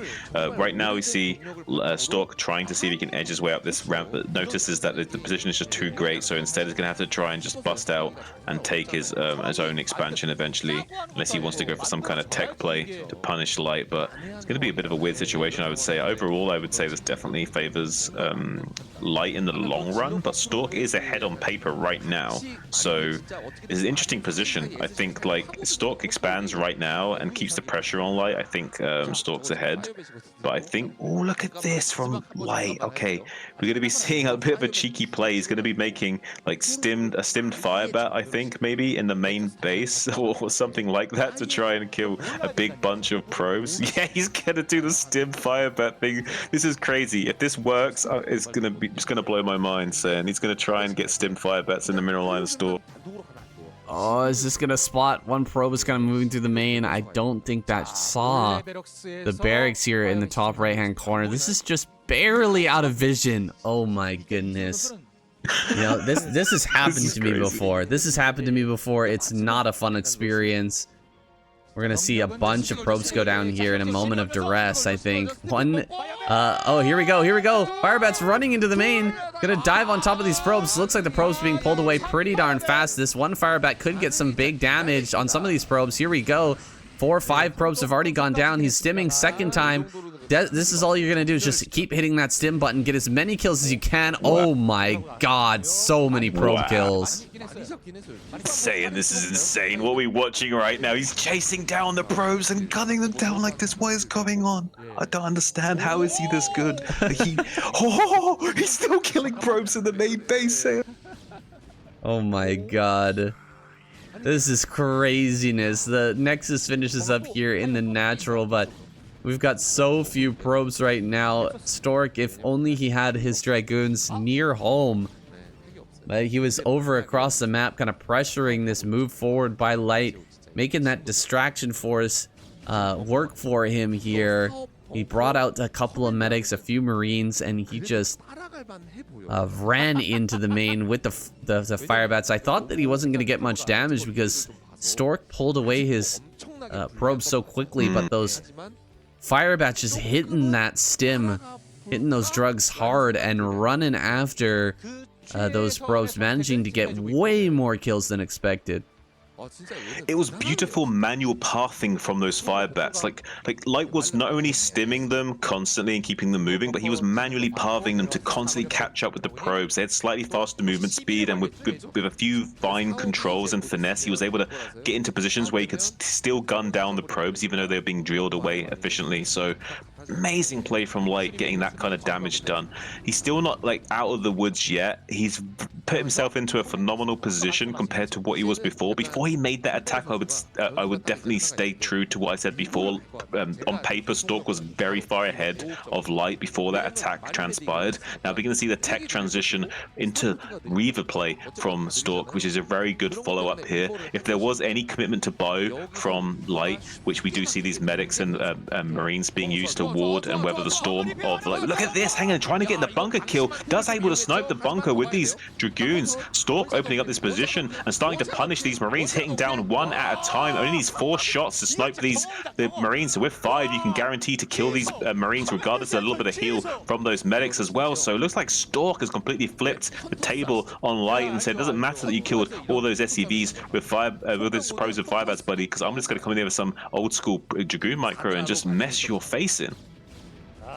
Oh, that's so sad, actually. Light, he had a great position there. He was going to be, I think, winning from that spot, but not bringing down the SCVs. You know, he saw that there were a bunch of Dragoons there. He knows how many Dragoons are out on the map. He had only 2, I think, repairing at the front there, and then he pulled one off to start building a command center. Just a little bit too much greed from Light, and he gets punished brutally. He loses his natural. He's sitting here on just one base building tanks and turrets to try and defend against this upcoming Reaver, but we're gonna have a 3rd base coming up here for Stork soon, and the Reaver is gonna delay this natural base. Generally, we end up seeing them delaying the 3rd, but we're going to be delaying the natural here. Light is in a desperate situation. 1 gas, you really can't build much as the Terran player. No, there's not really a whole lot we can do as Light in this situation. He really does need this expansion online as soon as possible, and I don't think Stork's going to allow him to take it. It's going to be a long time before there's enough tanks to shuffle down here to take this. He's going to try anyway, probably, but here comes the assault from Stork, landing the Dragoon and Reaver. Here comes the Scarab connection on that siege tank. Going to be taking out the Dragoons on the low ground as well. Going to be raining down some phase disrupt shots as well if they want to. Oh, look at the snipe on those medics. Going to try and open up the doorway so that the Dragoons can just come and run by the bunker and get on top of these SCV line. And not a lot Light can do now to stabilize. He needs to desperately try and surround these Dragoons with these SCVs, but it's going to be too little too late. There's enough damage being done to Light now that's kind of forcing him out of this game at this rate. There is a tank that's just popped out of the factory, but there's so many Dragoons left alive. He's going to snipe most of these SCVs. It doesn't matter if all these Dragoons die. As long as he kills pretty much a few more of these SCVs, there's just no way that Light will have the economy that he needs to stabilize himself in this game. Will not be able to produce the units that he needs to take this expansion to be able to hold this natural against Stork as he takes his 3rd base, and then eventually Stork's going to be able to overpower him in this game. Yeah, we did lose the Reaver, so that's something, I guess, for Light, but he just doesn't have a bunker here. He doesn't have a barracks to build Marines. He's sieging up 1 tank on the ramp and kind of hoping for the best right now, but Stork is just light years ahead. He's double the supply almost. We've got the 3rd base on the way here. This has been an incredible, insane game, actually. This is one of the best Protoss versus Terrans I think we've seen for a little while now. Yeah, and the scan coming down and sniping this observer. I was really hoping, we were saying just before the game started, I was hoping we'd see a great game from these 2 players on this map, saying, and I'm very pleasantly surprised, even though I'm not too surprised, that we're seeing an exceptional game from the likes of Stork, the King of Silver, and Light, this absolutely exceptional Terran player. That's an absolute privilege to cast and watch his games. He's such a talented player, and only someone of Stork's experience and vast knowledge and array of potential plays that he can throw at his opponents could be able to handle someone like Light throwing those kinds of plays at him and still recovering to put himself in this position. It's absolutely crazy to think about that these players have experienced at these kinds of game states and are able to navigate their way into these advantageous positions despite being in such a weird situation only moments ago. Kind of incredible and inspiring to see. Do you think that there's any chance that Light has of winning this game? Because I don't think so, Sam.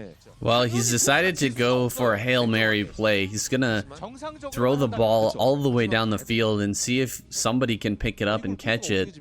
He's gone ahead and dropped 4 barracks in the main base. He's just gonna go full-on Marine medic attack here and see if he can't do it with the Marines, medics, and tanks. These medics out here at the front are actually not gonna reveal the strategy too much for Light, because he already built those earlier. He built some medics earlier, some Marines earlier. But Stork, he's got his Reaver here at the front already. As long as he doesn't lose the Reaver and the shuttle, he should be fine. Templar Archive's been thrown down as well, so he's completely actually aware that there's going to be a Marine medic follow-up attack, and he's going to get all the tools necessary, all the tools possible to just shut this down while so many barracks have been thrown down. Light, I don't think this Hail Mary play is going to work. I don't think he's going to be able to get anything done with this. He's got +1, I guess, going for these Marines. That's going to be strong, but there's just going to be so much splash damage and so many gateway units here to fight through. I don't think he can make it happen. Full 50 supply disadvantage here for Light right now as he starts to move forward with this play. He's going to pick off the Observer, but Observer doesn't really matter in this case because we don't even have any mines on the map at all. Nothing to observe, really. Just run forward here and try to take this out. There goes the Reaver drop. He's going to take the couple shots on these tanks. He really needs the Reavers to clear the Marines, but it looks like the Zealots are doing a decent job of that. Zealots are actually going to get evaporated here now that the Reavers have been pushed away. Tank count has been reset, though, pretty much. The supply gap is a little bit smaller, but Stork bought himself some time. There's really not that much army here for Light as he pushes across the map. He's going to try and hit the natural, but we've already got Templar out here in the front. He just needs to buy a few more seconds here for that to finish, that storm to finish, and these Templars to have that energy to push all of this back. Here we go, coming up with the tanks. He cannot be losing these tanks right now. Buying, or just kind of tanking for tanks, actually their namesake right now, tanking for the Marines. Kind of the other way around of what it should be. Nice snipe on the Templar, actually gets one of the Templar, but we're gonna have Templar drops now. Storm comes down on these medics and Marines, and everything gets pushed away. This is lights out here for Light. Unfortunately, he's not gonna be able to push through here. Yeah, there's just no way Light can do it anymore. It did make sense, like you say, it was a good Hail Mary attempt from here. GG finally cool. Going for this bio play was maybe his only chance at coming back in this game. He needed something very cost efficient, even though he was already at deficit dealing with the Reaver and Templar switch. So knew he was basically up against it, but did what he had to maybe try and get some kind of win condition in that really precarious situation he found himself in. Very crazy and interesting game we had there, saying. Really like the stimmed firebats in the main base and gunning down those pros of some beautiful manual pathing, and Stork masterfully navigated that game by just busting open that bunker before any repair could be made and just opening up the position, denying the expansion being mined, and just mastercraft from the King of Silver here, showing us that no matter what goes on in this game, you can still navigate your way to a lead. Yeah, that was a pretty insane showing, and getting the clapper from KCM and Piano here. I think both players deserving praise in that game. Light tenaciously attacking over and over again with the Medic Marine, trying to find ways to punish that early Nexus and fight back against what's a very annoying play from the Protoss players these days, which is going for those early Zealot aggression with the gas steel. He almost managed to make that work. He killed the Nexus. He got into the main base. I don't know if that's ever advisable, honestly, from Terran to try and kill the main with the Medic Marine, but he almost made it happen. He almost got the win there, and then everything kind of fell apart when his natural got broken by that Dragoon counterattack. Crazy, crazy game. There's a lot more to say about it, but we're going to jump into our next match here. With the Light being eliminated, he's not going to be able to get that all kill, and Stork will go up against Queen. It's coming up next. Alright, here we go. Game number 6, Queen versus Stork. Stork really surprising us with that win over Light. Was a wild and crazy game. Probably one of the best 2023 games, honestly. I think that's gonna go on my list for a future video. Thinking of putting something like that together. But that was pretty awesome. Now Queen here, I think should be able to take out Stork. That's my prediction.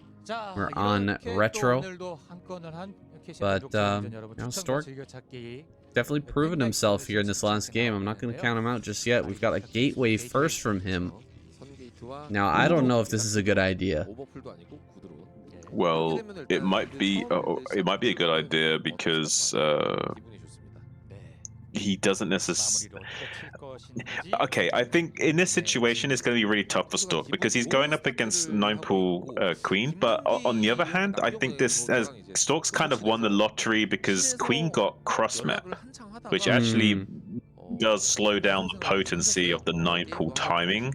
Whereas if this was close spawn 9-pool against this gateway first, I'd be like, uh-oh, Stork's in a little bit of trouble here. Like, Queen's in a good spot. Not in a great spot, but with the cross map, I actually feel like Queen will not be able to do nowhere near as much damage to Stork as would have liked to in the early game. And even though we'll be getting his expansion on time here, I still feel this is Stork's kind of lucked out a little bit getting this cross map spot, I would say. So what do you think is going to be the right response to seeing these links pop out here? Do you think he drops a forge immediately in the natural wall and just tries to battle at the wall, or does he go for a zealot probe on the ramp and just try to defend with pure zealot and probe? Well, he can be greedy and just not make a forge at all if he anticipates that Queen will take the third. So he could, like, for now he could just take the Nexus and not make a forge and try and just pop out some zealots and use the zealot probe, but it's not really wise for him to go for this style. He needs the third zealot out before he can stabilize, because he needs to hold the ramp with a zealot and a probe while also having to get run. Like, as you can see, he's got lings on the left, lings on the right, so he needs 3 zealots to deal with this. It's very annoying for the Zerg to do this kind of thing to you as Protoss. Eventually you will stabilize as the zealots pop out, but yeah, I would say this is the way a pro gamer would react to this, because he wants to try and like min-max his build as much as possible, whereas like someone on the ladder probably would want to try and get their forge up right away after seeing the early pool.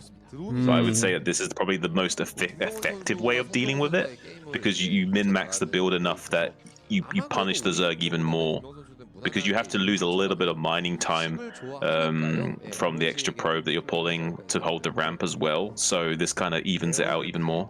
Do you think that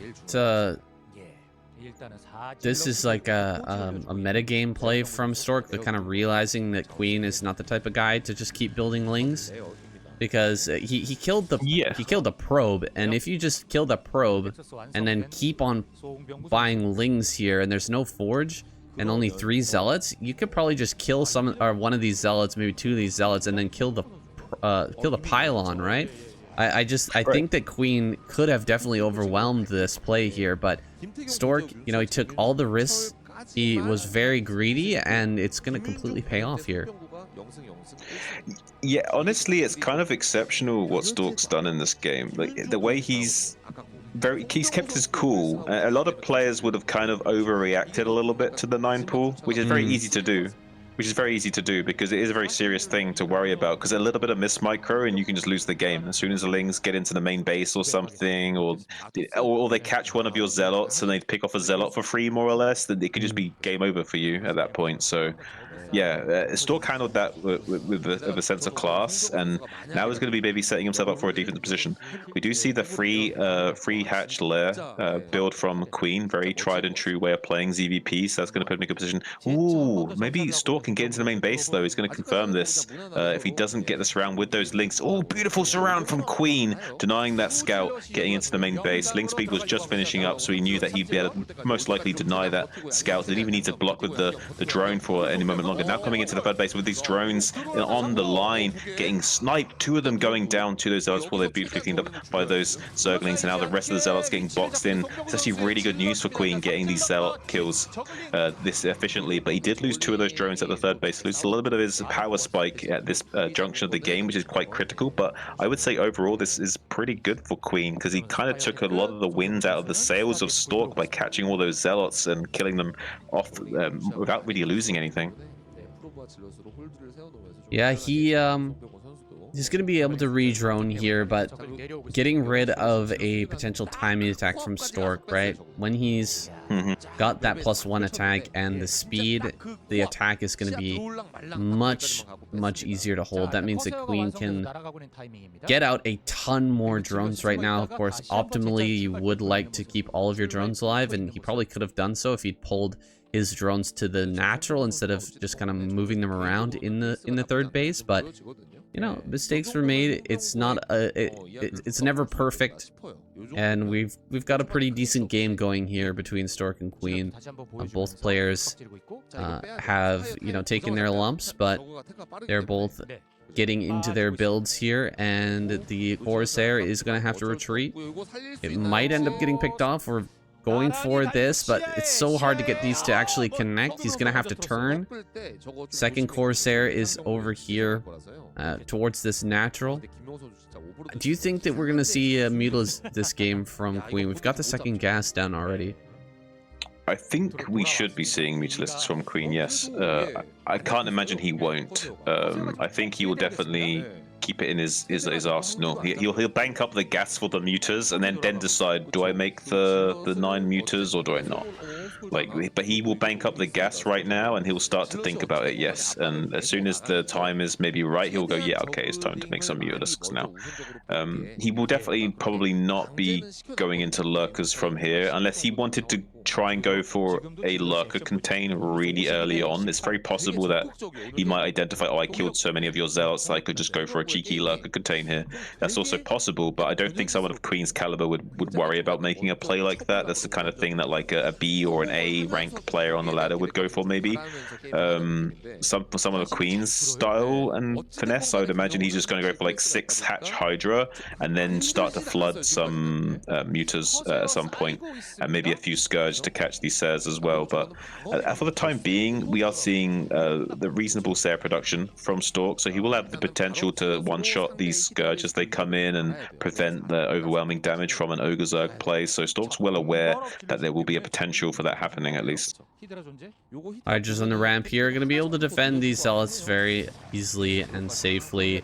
The SimCity behind this third base here is immaculate. It's beautiful. Queen is he has the setup right now to prevent any damage from these zealots, and the zealot number, as we've said, it's very low for this point in the game. We should be seeing like a big timing attack here, but we've only got what, 5 zealots moving around the map now, joined by another 2. We're up to 7, but with some good positioning here, there's really nothing that Stork can do aside from distract and try to kill a few overlords. This position here is it's a tiny bit more breakable, but we've still got a lot of Hydras in this spot. No Templar to kind of clear out the crowd here of Hydras sitting behind this wall, making sure that there's no third base coming up for Stork. Queen is just powering up into that mid-game. Hydras are now coming out on the map. They're going to start to chase down a few of these zealots and kill them off before they can get back home. Nice trap there. Losing a few overlords out on the map, but trying to block these zealots. Really doing a good job here of killing off as many of those as he can. Do we have Storm back at home? We should have at least 1 Storm here. Some emergency cannons should be thrown down as well. Okay, we've got a DT at the front, so he's not going to have to throw down any emergency cannons. Queen has Overlord speed now. He's going to push this back, so DT not able to hold this off, but 2-3 storms should be enough to keep him from dying in this position. Yeah, I would say for the time being, I don't think Stork's going to die, but it's looking slightly precarious for him as time goes on. I feel like Queen is going to slowly chip away at him. Now going to be forcing out some storms. Beautiful storms from Stork here, but still Queen not really worried too much from that. He didn't lose too many Hydras there, and getting rid of any kind of Psionic Storm right now is going to be a good trade for Queen, knowing that there's a few less storms that he has to worry about when the Protoss player does eventually come out on the map. It's going to be beneficial for him, so he always wants to be baiting those out. We see a big flood of Zealots out in the middle of the map right now. He doesn't want to send out the High Templars just yet because they're at risk of being sniped, so only the Zealots and Seers will be deployed for the time being. Eventually, we'll see the High Templars added once he realizes that there's no flank set up to snipe them. We see one single High Templar with this group right now. He doesn't want to commit to, oh, the high score, the Corsairs are going down to the Hydras. It's a big mistake from Stork. He lost so many of those Seers in such a short span of time, and there's a few flanking Hydras as well from the north coming in to get better surface area on these Zealots. It's really difficult for Zealots to protect this High Templar as well. Storm goes down, doesn't really connect with him, even making it into a lurker egg so it doesn't even die to that Storm as well. Getting maximum value is Queen from this army, currently racing ahead of supply 99 to 91. The remaining Seers flying around to the 3 o'clock position, heading to the natural to maybe get some scouting information and maybe pick up an Overlord or two, but not really going to be getting anything else for their efforts. We do see the 12 o'clock base is now coming online for Queen as well. Not yet saturated, but it doesn't really matter. The fact that he's even got this is huge. The fact that he's got 2 base economy for the Protoss player, has had their entire army decimated and now has to reproduce all of those units on just 2 bases worth of production. Meanwhile, the Zerg is now going to saturate this 12 o'clock up to 4 base worth of economy. There's a shuttle here for Stork. This could be the one thing that will clinch it for him if he can come back into this game. Maybe there's a lot of damage he can do with the shuttle, but a few Hydras are in position to put down some damage onto that, taking it down to 66 hull as well. So it will be difficult for maybe Stork to get into the main base to do much more with that if Queen has enough forces in the main base as well. So right now it's looking really tough for for Stork to do much to Queen here, I would say. Ooh, there's shuttle. Damn. All right. Kind of the last move there for shuttle. I gotta say, it was inspiring to watch Queen micro those Hydras there in the middle of the map. The way that he kited back against all of those Zealots and just didn't allow any damage from the Storm was crazy. He got such a huge advantage from that play. He's setting up for a giant lurker contain as well. He's gonna allow, it looks like, Stork to take this high ground for now, but there's gonna be a tiny little ramp that he can come down from that high ground towards the top left, and you know, coming down that ramp is going to be very, very difficult with a lurker contain. The lurker contain over here on the bridge as well is nasty. The lurkers don't need to be this close. He's actually trying to break up this ramp right now with the lurkers in this position. He's going after some of the Templar. He gets both of them. Both Templar go down here, and he's going to start to push up, but that's a lot of Dragoons to try and fight through. I don't think this is the right choice, trying to break through. He's actually going to come forward with the lurkers here towards the natural, but these are really stacked lurkers. Lurkers going to eat huge, huge storms there. I think we just saw it, got it off screen. Big, big storm there on that big clump of lurkers, and now that contain is actually looking a bit weaker here. Would have liked to see Queen just kind of hang back and build up into this hive tech while sustaining the contain here, but I don't know if he's going to be able to hold this now. Maybe Stork can break free.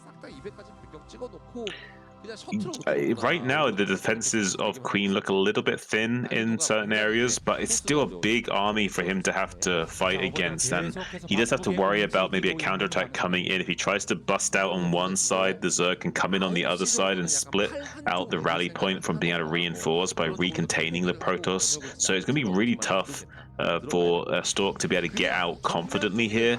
He's going to have to try and skirmish with Queen, I believe. It looks like Queen doing a little bit of a good job as well, reducing more of these Corsair counts with some the remaining Scourge just navigating to the south. But look at this beautiful move out from Stork. He's trying to push the issue and putting his foot down a little bit and just trying to bust out with his Dragoons and Psionic Storms on the southern flank. But beautiful snipes on the Storms from Queen, taking out these critical High Templar units away from Stork's arsenal and preventing him from having the assets that he needs to push out onto the map. And reinforcing the southern threshold now is Queen. There's a lot of lurkers, a lot of Hydras here, but beautiful Psionic Storms blanketing those Zerg units. Stork looks like he has enough critical mass to start to come out onto this map here and put a lot of pressure onto Queen, but Queen is desperately trying to keep him pinned into place. It's a very tight choke for him to come out into. It's a nice little kill box that Queen has set up for these Protoss infantry units, and he's done a great job of trading thus far. 130 supply to 150, looking so far pretty good for Stork if he can just get a few more Sonic Storms down onto these packs of lurkers. He hasn't got enough energy right now, and this Observer has gone down as well, so he can't detect these lurkers critically, and Stork, unfortunately, might have to retreat with his tail between his legs back into his natural. Oh man, losing that Templar, or losing that Observer at the worst possible moment. He's gonna try and move south here so that he doesn't have to come out through that tiny little choke again, but he's losing so many units here because of this move. His Dragoons are very, very low in HP as well. If Queen dives on this right here, right now, before the Observer comes out, he's gonna kill this entire army, and here he goes, gonna siege up all of these lurkers here at the front, getting a perfect surround on this army, and this has got to be it. There's just nothing left here for Stork. No Observer to heal this. Oh my god, the egg block on the ramp as well. Not allowing the Protoss units to retreat there onto that high ground. Beautiful play here from Queen. Just absolutely maxing out this play, this defensive play here. The lurker contained play working out so fantastically for him. The snipes and the Observers have been fantastic. The lurker play has been amazing. The Queen just dominating performance here in game number 6. This is like stellar stuff we're seeing from Queen. Look at the absolute spread of vision out of the map. The 4-base powerhouse late game macro style, just remaining in battle Zerg mode the entire time. Just pure Zealot, Hydra, Lurker, Ling, ready to just mow down any Protoss forces that try to dare make their way onto the map. Now Stork mined out on 2 bases, trying to get out of the map with anything that he can. Has a last ditch attempt, 120 supply worth of Zealots, Dragoons, and a High Templar. Not really able to make it happen though. Gonna get absolutely mowed down by those subterranean spines of those lurkers, and the Dragoons having to retreat now to this little bridge area. High Templar going to go down to those acid spines of those Hydralisks as well. Not really able to muster enough forces. GG finally called by Stork, tapping out wisely. Wow, Protoss completely eliminated from this lineup, Sam. Okay, they're going to send out Sock for our match number 7 here. Potentially the last match of the night, as Protoss has been eliminated. We're fighting for 1st and 2nd place here. See if Queen can clutch it out against 2 of the best Terran players that we've got right now. Both Sock and JYJ here ready to go. Loading up into La Campanella, which is quite a crazy map. We haven't seen a lot of Zerg versus Terran here to see exactly how this is going to go, and we certainly haven't seen many late game Zerg versus Terrans here yet. No, we haven't. Oh, interestingly enough though, saying, as we talked about before, we did have a commenter confirm that this map apparently is the Little Bell in Italian. So we've discovered the truth that yes, this map is the Little Bell. So we've managed to come to the truth of that finally. You want to shout out who it was who brought that absolutely. Out? Yeah. Should we shout him out? It only makes sense, right? Okay, so that was the Matman 06. Yeah, the Matman 06. Thank you for that little tidbit. We appreciate you doing our research for us. Yeah. Much obliged, good sir.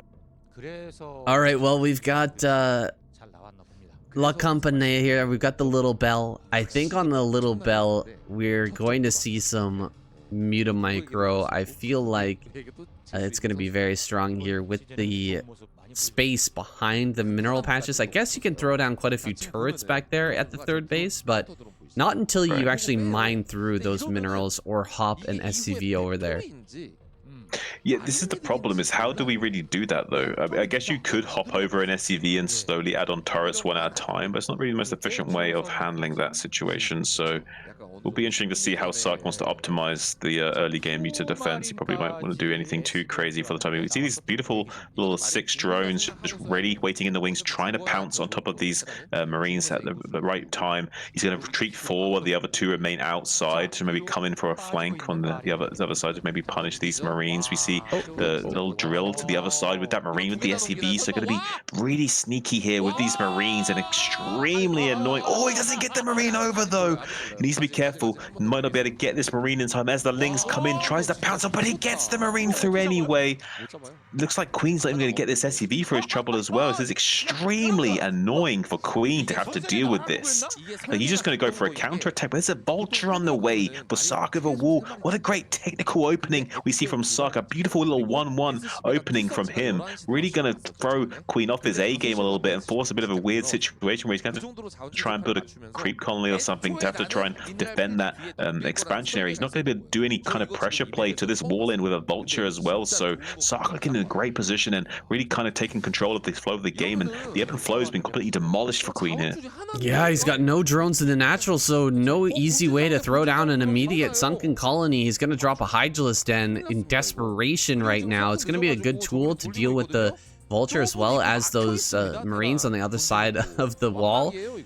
This is a terribly annoying situation to have here for Queen. I think Sok has really thought out the way that he's going to play on this map. I'm surprised he's revealing this strategy here. This is something you almost want to save for the ASL, just how like nasty this is going to turn out for Queen. Like getting I think that Queen is definitely going to be prepared for this type of strategy if he does have to play this in the ASL. It's something you have to take into consideration as a potential for the Terran player after watching how successful it is here in the KCM, man. This is crazy.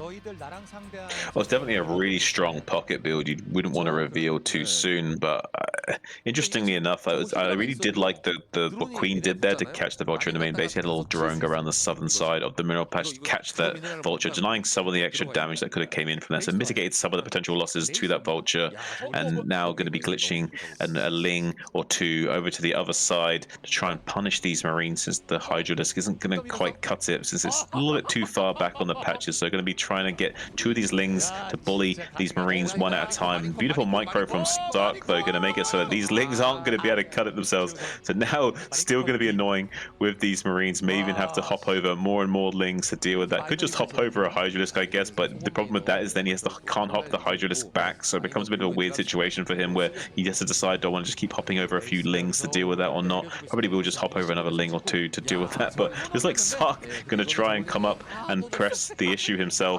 Kills one of those Lings before he can even finish hopping over. Being absolutely maximum annoying is Sark with these two Marines at the start of the game. He's really thought this build out and really analyzed the different flowchart of possible behaviors that the Zerg could do to try and counteract this, and he's got a little plan of his own. Every time the Zerg goes to try and do something as a micro adjustment to handle this build, he's got something else planned as well.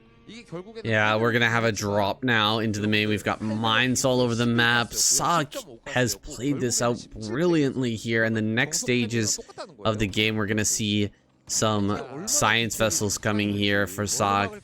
Meanwhile, distracting into the natural with the Wraith, and he's gonna come right in here to the main, kill off this Hydra, just focus that down. He's got mines behind this, so he can defend his Vulture's going to try and get as many kills as he can. Looks like a mine has managed to pick off one of these Hydras, and one Hydra versus 4 Vultures is not a good fight. Some mutas finally do pop out, but lots of drones going down here in the main base. Oh my goodness, so many drones being picked off. The mutas are trying to clear this up, but oh man, that is brutal damage. Back at home, Sark, he's already got a science vessel on the way. He's got turrets coming up here. This is a masterclass in how to pull apart a Zerg with a crazy build on a new map. It's super impressive to see here from Sark. Yeah, and he's barely getting these defenses up at home in time as well, saying like just as the mutas finally get there, the turrets are going to be finishing. It's absolute masterclass is an understatement of the century. Sark has just been playing like an absolute phenomenon as of late. I can't really quite put my finger on what has clicked in his brain for him to reach the new plateau of skill. And that's the thing with these Terran players, is they kind of get stuck on the same plateau for quite some time. They need to kind of like curate a new set of skills before they can reach the next plateau, and it seems Sark has finally got his stuff together and has progressed on to the next plateau of existence, coming into the main base and sniping these drones with finesse as well here. Sark gaining an even bigger lead against Queen right now as he desperately comes into the main base with these mutas, trying to even things up. But it's a beautiful spread of turrets and a science vessel with radiant energy just finishing up now. 7 mutas are enough to one-shot these SCVs SCVs and put a lot of damage onto the SCV line of Sark with so many turrets and the Radiate available to bully those back while the Wraith is going to town, or maybe sniping one of these Overlords as well. And I don't think Queen's going to get back in time to deal with that. Yeah, he's going to pop out a couple of Mutas back at home, but he loses Overlord, gets a Ply Block once again.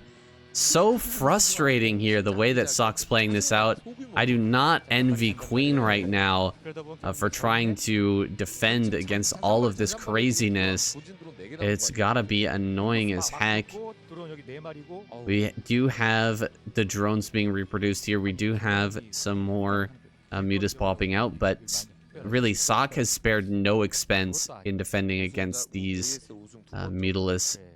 This game, he's not taking any risk here, building a ton of turrets in the main base. Look at that, 4 turrets on top of these barracks, another 4 or 5 turrets in the main, plus we have the science vessels ready for that Irradiate to go down at any time here that Queen decides he really wants to dive in. Boom, Irradiates come down, 2 Irradiates here. Great pull out there, but I mean, about as good as you can ever pull out 2 Mutas with that Irradiate on them. But still, this is very, very rough right now for Queen. He's going to be forced back. He can't really break any of these turreted positions, and he doesn't have a third base right now. It'd be almost suicide for Queen to keep trying to maintain Mutalist production and try and break this position, so he's instead gonna maybe transition into getting some lurkers out or speed hydras to try and have, oh, he looks like he's gonna pull some speed hydras and try and do this with Muta Hydra and maybe catch the Terran player Sark unawares by surprising him with a big flood of Hydralisks all of a sudden to try and overwhelm him. I'm not sure if that's gonna quite be successful. He also meanwhile going to be trying to I think he's faking going for this expansion, but what he doesn't realize is that there's still a mine that he didn't clear out there. So Sark knows he's not going for this expansion, but Queen doesn't know that Sark knows he's not going for this expansion. So Sark's in a great spot right now because Queen's going to commit to this attack, but he hasn't convinced Sark that this isn't happening. So he's really telegraphed this is happening. So Sark's in a really great spot. I don't see how he can lose from here. Ooh, almost gets a mine connection there. Nice job. Scan comes down. He sees everything. A couple of Irradiates are going to go down. We've got 4 vessels now and a tank. I don't see how Queen can break through this. He's giving himself the best possible chance to break through, but with a bunker, this number of Marines and vessels, man, there's almost no way you're getting in here. He's going to try and kill off the bunker. Now, bunker is going to go down. Hydras are going to start to kill some of these Marines, but the nice D-Matrix there, keeping a lot of those Marines alive. The Hydra count is dwindling. Tanks are still here. More and more Marines hitting the field. GG. Queen taps out. Sark takes him down. Excellent, excellent technical play there from Sark. I hope that these other Terran players in the ASL are going to be watching this game and taking notes right now, because that was a masterclass in how to play a 1-1-1 build on La Compañía. He showed it perfectly, and it's going to be incredibly hard to hold that sort of build for any Zergs on that map. There's going to have to be some sort of adjustments made for Zerg players on this map, just to deal with that type of build right there. Oh, absolutely. I think you might even see 11 pools start to come out, maybe. Okay, taking a look at the score screen here, we've got Terran pulling ahead of the pack. Protoss, what the heck, man? What happened with this Protoss lineup? Yeah, I don't know. It's almost like they voluntarily want a flatline. It's just like they've decided they want to become semi-finalists already, and they just say, "Nah, okay, we're gonna sit back. We're gonna throw out Mulso. Okay, we're gonna throw out Muso and Mighty, and then throw out the King of Silver, Stork, because he's got a fighting chance." I don't know what they're thinking, man. If you want to, Stork makes sense because Stork at least can hold his own against these guys. He certainly can't all kill any one of these lineups, though, for sure. So he needs at least some good teammates to back him up. There's no way they're going to score any points with that kind of lineup. So I don't know what Protoss are playing at. Maybe they've got some kind of back pocket plan where they want to let the other teams punch their way out, because you saw the likes of Sark pull out those kinds of builds and those kind of maps, revealing their hands during during these weeks to score these points, and they want to just let the Zerg and Terran punch themselves out to try and get that finalist spot. Meanwhile, they're going to be holding their builds back a little bit and kind of try and maybe take them by surprise in the final stretch of the event. Who knows what's going on, but it seems a little bit troll, seems a little bit suspect, I would say. So a little bit confused about that, Sam. What about you? It seems weird. It's like throwing out kind of sacrificial lambs here, just letting these lower tier Protoss bash their heads against the A-team lineup. You know, Terran and Zerg really bringing the S-class players out in this week of KCM, you know, battling for that first place spot. It's not possible for Zerg to surpass Terran at this point, so maybe next week we're going to see kind of a B-tier lineup. Terran has basically secured their victory here and that finals spot. So it's strange, man. It is very, very strange. I've been hoping and praying that we're going to see Rain and Bisu come out in one of these weeks. Who other Protoss would you like to see in this lineup? Always Snow. I like to see Snow. I think Snow is one of the only players that can really compete with the kind of dominant Terran players we have right now in this dugout.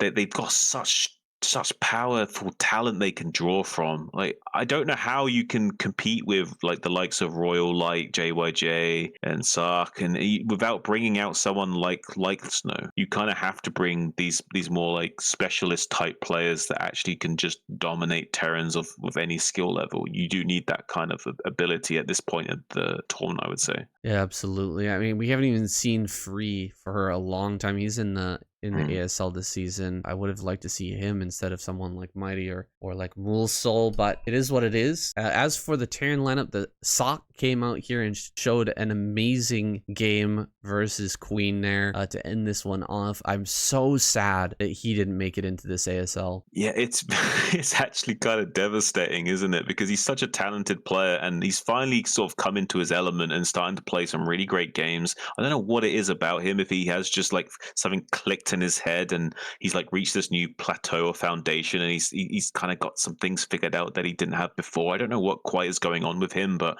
all I can say for certain is that he's definitely putting on an absolute stellar performance. He's definitely on form right now, and it would be amazing to see him play some great games in the ASL. It's damn shame we're not going to see that. Yeah, it felt like that last build there was something like a brainchild of Sock that he'd been nursing for a while and preparing for the ASL to take out some Zerg player on La Campanella. But unfortunately, since he didn't make it in, he's just going to bring it out for us here in the KCM. So happy to see that build. I think we're going to see variations on that build on La Campanella in the future because it is such a strange map, and being Marines over the wall is so powerful there, as we saw. Yeah, I was kind of blown away. He also kind of fumbled the execution as well. It took him a while to get those Marines across. So the fact that he had the bracket of error to fumble it that much and still be able to pull it off as well makes me think that there may need to be an adjustment on that map where Zerg start to think, okay, maybe do I need to go for 11 pool instead, or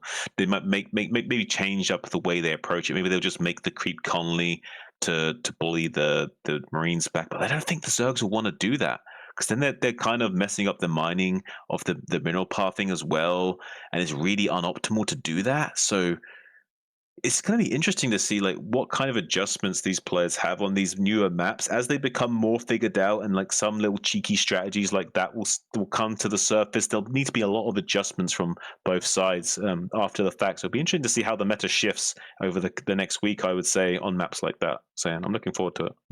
And guys, we know that ASL is going on right now, so we really appreciate you supporting the KCM here, supporting the channel as well. Make sure to check out Shin's links in the description. Go over to KCM. His channel as well is in the description, the very first link. Make sure you like the video, subscribe to KCM as well. We really appreciate it. Make sure also to keep your comments spoiler free for both the KCM and the ASL. That is something that we don't like to see. I have been accused in the past of deleting comments, but guys, I'll tell you right now, the only comments I delete are spoilers. So you can write whatever you want down there, as long as you're not spoiling other people's experience of these amazing tournaments, then I am all for it. So with that being said, guys, this has been your daily dose of Brood War. I'll see you tomorrow.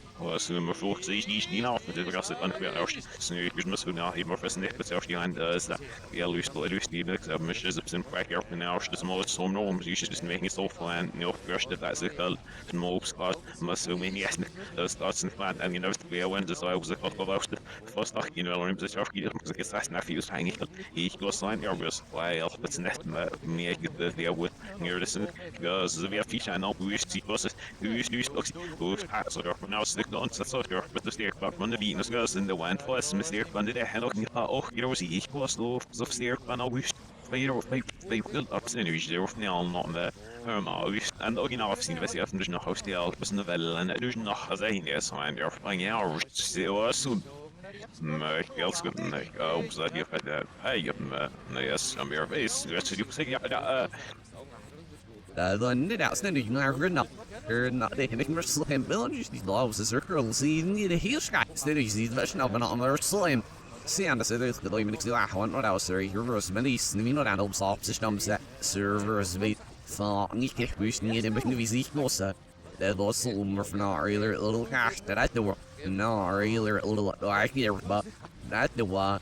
En die is veel wanneer het weer meer lossel snel als net is de grove herfde. Hier heeft weer snel een cirkel zit maar hier in de schaats de lange maar als het niet heeft ze waar we zien niet ik was dat maar hier zegt wel ze dat zeg lossel niet dus is ik wel nerveus is er ja zijn heel besmerker veel beslom na de goeie nacht ik zeg niet lommen voor het ja, zoals u de winnaar op ik was, nee, ik was even om was de snelste geen perfect en dit zal zijn nursing emoties dat de actie was zo nou maar zo wat ik de winnaar en er in de tijd searching heeft niks als die zo dat zo zo maar waar op zijn ook die lagen maar dat maar ja gewoon om te zien nee het first half first was zo sterkst hier met bedustig waar op zijn zit met baby is een echt wat niet zien best dat gibt ja daar op zijn oude missing van dan zijn je met ja ook was dat was eigenlijk eerst maar ook zelf voor de serie next op zijn dat zo en ze is ook wel dat van je zie dat dat is wel niet uitgegeven. We wensen dat je iemand dat nachher wenn ich echt nicht was mit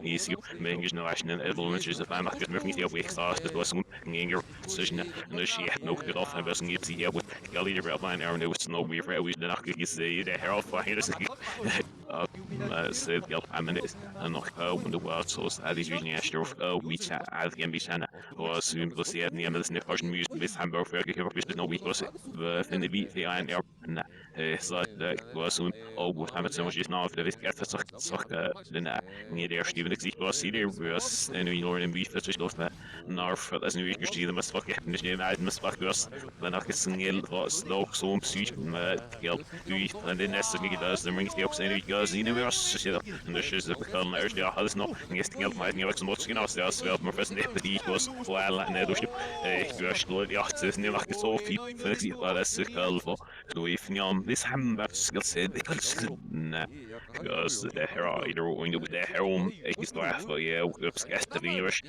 ich was in mir ich das nicht haben gemacht snarchi das du so wo das doch in geld so muss die nicht ist der wird doch fünf auf 16 ist ich gemein er war sich was around nach is er nu met mij wel los nou week lost het mas dan dat ze gebruik ze heeft of ik wil weer aan zien er zie ik zie zonder spaar in er zo nee soort wees niet echt zien nee ja was ik los gibt ze zeker zit en niet is ze zat op dan is er real so ik die er cirkelina was dat zie ik maar dat is niet hier zeg ik los nee los gaan dan mas nog eens meer vragen hier even met ik snimmer zie dus mag je Terran not real. You're setting our series. There's not here seen off doing seal. There are not not who's seen off not a yield, but Marpsy. He's not. That'll be a list of lost little young no skim bit skim in it. He's there for next if I likes the Sir Nicholas say and that he don't need to mouse draw here if Sir helping out self be boy seen the video. Ich was gerne was das like eine fett sie ich bin nicht so weil he's not making style fine fett in es ist aber in der would nicht right genau das ist nie in die bringen die was er so eine Welle aber in der Mitte der hin mir sind der hin das nach die was so Well, oh no, and ourselves and get the Sidlung is Galacticus, your snobs, or say that's a guest, so you're the Lala, we and we all hadn't yet given it as the sky with you see that's a guest helps of your Elicine, me, as you any if you are having to see the man, and our here, but examples of your video when you fail as you are needing all rooms in our car, and opposite must be looking at us saying, see, there's sharp in a leaf, and the heat was in the gas, and or sharp colored, and blocks, and the Belnar family, no way, just as you're with me after the city was snake is not, he never just with my he's not awesome, yes, the best stuff, he there will help us never now, even there, just in the rock, the universe, fancy was, and we was the we, but I next year I had on the more for being rich, because this and that, and you see her up there playing the now, even next year, so you say, on the year, no, saying for being rich, is they. Farnak så du ser på det vi har så så det precis ja vi surf så sen du sitter va och slung eller så ja var man du sitter in ju ziklos snel mak easy är kan axet när för där så ja för man lom sitter navi ja för det blir online är still as in this English as you jag shop men jag ser det så så va I'm sit by Orphanage Network and who's your sealer net nice North Street fair who's neat but they can get away busy in executive and that's in the shape will see the nurse there but your horse Nerve got on the house there that area here for circles will back and see if they'll at that nerve got and the circle mistaking you video below no hurry the goose so yes so that inches but now Hirsch du finde ich in the year out must make it happy who is new see either still such Asian and Amazon that garsa no garsa they get a gale of opposites and that's so for a low fun you know honors and this is necessarily made the ready being it gaps or stand that term stick knock see if they'll put that right yeah game they got in this is but the Gervier of mine there equals outfit. Så det avfitness en akkus nach gegen da hat nervt schon gesagt that throws us ja das das only gives it up so hat nie mit Kastel noch jetzt süß at under who is the life mit the book of here begin opposite of snake he wel hier in der schwarze besoffen und das durch hier steht von bei eigentlich das mir yellows that series nest jan in the best jan nervous goes of in the schwarze ja in der schwarze beschädel was in all heel or in the focus in hier wo ist ein bisschen wenn en en de wees is wel iets dat bij wel ook irgendwie able to stop höher so ist fit the ghost bang like even like what you see as an urge off it wel iets stuff so ja geld you know you're be in the bus can be medicine as he was you Ring for me we're kind of sweet you know again the geek most loves during night you must say throw for the side or but girl no self and the little stum they're wearing you see me there's the office in the show this one that all that standing at Shane if across there my girls is out me set up there but at the Hannixy yep you know or full but that's like the name is full but nerve so he's still not her street full base or fiddle frail side or but that hey been agreed the air but that that's just allows and shit the air this airmation should love dying it pops and Sam just knows very keeps dollar what saying it a girl lads need to give me the those hero from what I got these here serious her camp serious well even that more I got this girl so sweet be refining this got the preview the solve of me no I know the all sit the where he is air gonna even equal see just niet kan me hier op mijn doen spelen dus ik de wat in naast de hier weer besocht dus en echt nemen ze zo van de is de boom zit maar je naast dus zo als de eerste dag en dan is het plan als we met hebben anders dat nu als als je ook zo als je hoe besocht zijn hoe zo'n hoe snap service dan ze zo van naast de niet maar er zijn de stad bestemd dat heb ik nog als ik niet gehört heb ze dag misschien met z'n idee maar heel werk niet zo en ze willen ook doen zijn eigenlijk zo als die maar je gaan we met mijn er waarschijnlijk je besocht wie is most zo van naast dat de leven de weer net en wat I get pops up my atmosphere. So I was at East Beast, not so sweet, and I can find an acting system. He'll see, and you're a bit in your house, Skitter, even if they know that says me and Peel off the shoes on my house, and I know actually apple fighter, and the sort of game you should do, home with hoops, and I the math, and now getting nor off the features just as ever young now, and on the foul single, and actually up so yeah, at below, and now just all as see, now left on your looking at equal, so I'm saying, and I mean, him, like you're offering a apple, and that's what you're mad must guess, and now the thoughts all as it's off now, and up see up show, sit as the shock, and guess that's a new looking few, and I am so as much as now, and it's just to get like these all as if we are when or so yeah, but these in the binary, I'm not slow on both, look at the gears. سير في واحد سيرجع هذه السنة كثير سيروح بس ما كنت قادر مش قاعد خموي زرنا قريب أبقى بعض بس أفضل بالله خلاص عمر نوام ست هيريكس هيريفز there here out but there's just نكتي نعرف فدوش نعرف وش تسجن نعرف نعرف ونوس نالي بس نوان نعرف نعرف بس نش قادر نسير سيروح أي إنه وان get off سيرجع هيك سنيل فبيو get بيش حاول نسوي بيبس راس سنة كسيرجع Ingen makstal Neil Bossel Mro Furry Get on Neil Stressnips that Oh, said the rock More habit Nessie going it pops or gassy but I now from that area here for what I get Turn was stable little on it singing us in the middle we should well not real or you can laugh on there was sneaking I'm on the X about the next Geloof sterven en ja, de laatste deel beslag van verschillende wijzen maak ik mijn naast de diepste deadline. Dat is echt gedoe met mijn Starcraft dat is nu als spapers ja has even was naar van de wel op in de pixel.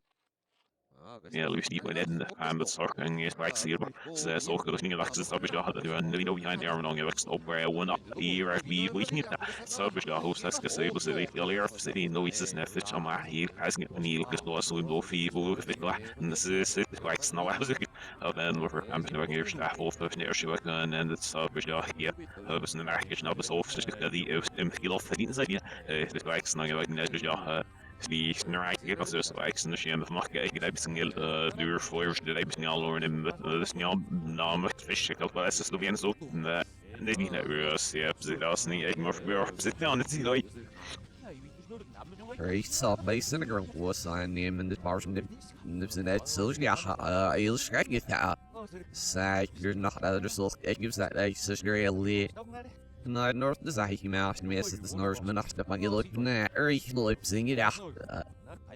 The way one big Mexico, and this is Elena Elder, and he's very near. Also, having ill leading bit of equals, they are bread and iris this next here. Very common, I said, I can explore. That's all leader off the he's sneaking all the fellow that we could like make on ill barber. I mean, that balance in and off, because very thin and off, where you a little fear if very fit name girls in the fallible between that sort of but of very hash this mock the us that was one so and the New York we see the curve the what's flips and low cast off here LCA بيشتري expensive stuff ja ساعات يطلعون أحد الأندية ده فطلعون أحد دي سلوا بيعنزي يا مرمي القلب مش نشطه بدين أو ميس بيروح بين واحد عن ذات يبسنش قادر من رأس نفسه ده ين واحد عن زي سنو ين أخناق يس وأنا وصلنا وبتمخ ما يعرف زيس يعرف إنجليش يعرف أنا أقدرش كده نكس إنجل لو في بس مش أحكي فريق بس ده كله يبقى سوي يسويش نكد ويعرف فزي زي خسنا بين بس أفهم يقولوا بيحكي زي ين بس ده كش نسير كم بس يقول سكت تشنش is ja what is we was niggas on making it on the face here yeah just like so but this is nee Snor father for the sales that the little marks the stars the work I'm seeing up on that ma racing a little out boy they get a controversy and then you get through later on this can why not every for the only fight equals but snash them vehicle surf snow furf not to hear he's not to that guy now there Carson on the museum and I know out there he's not not get so busy if it was real work priest off dealer see the vein as niggas ask skip get a killer on now ma killer seems hey Gelskila, Earth, we find it up to feel best. I see it, you means the house room. The cleaner, I never say either near stop. See, closer, like close, not get to the way you see it, get not out. Now, no one is a Rexy lost, smash, and the up. He's not our singing. The surfer. Sick, I'll be the necessary. Get it with the marks. Yes, van Elsen om jag överskjuts om den outline area of museum so I should go and the scene is maybe he weird she he many song about the villa me and I see was get and we am that called me first and see me fails in see me third ja ik zijn nog niet je wordt wel overflow the soccer nu hier nips that all represent the two me for that it's the more for the seven snacks helploom en akkoordens right now we can get the year to snack mega get LP that I know we know ich was next national bestam snacks he ja Equals niggas nash, then I see that in Exizoo. Hurry, he goes nigga. Surf, when you make go sloom, the law sloom, need them girls, helps out or fun this year, mountain. You know, like it's north of you. Schneer, snibble the was it. Hurry, then out. He's what you know, woman me. Starcraft Zerg they were at center. Ski will buckle out for the night, grease at Sarah night and April. May see if you snap McCloy to be in on Oaks though.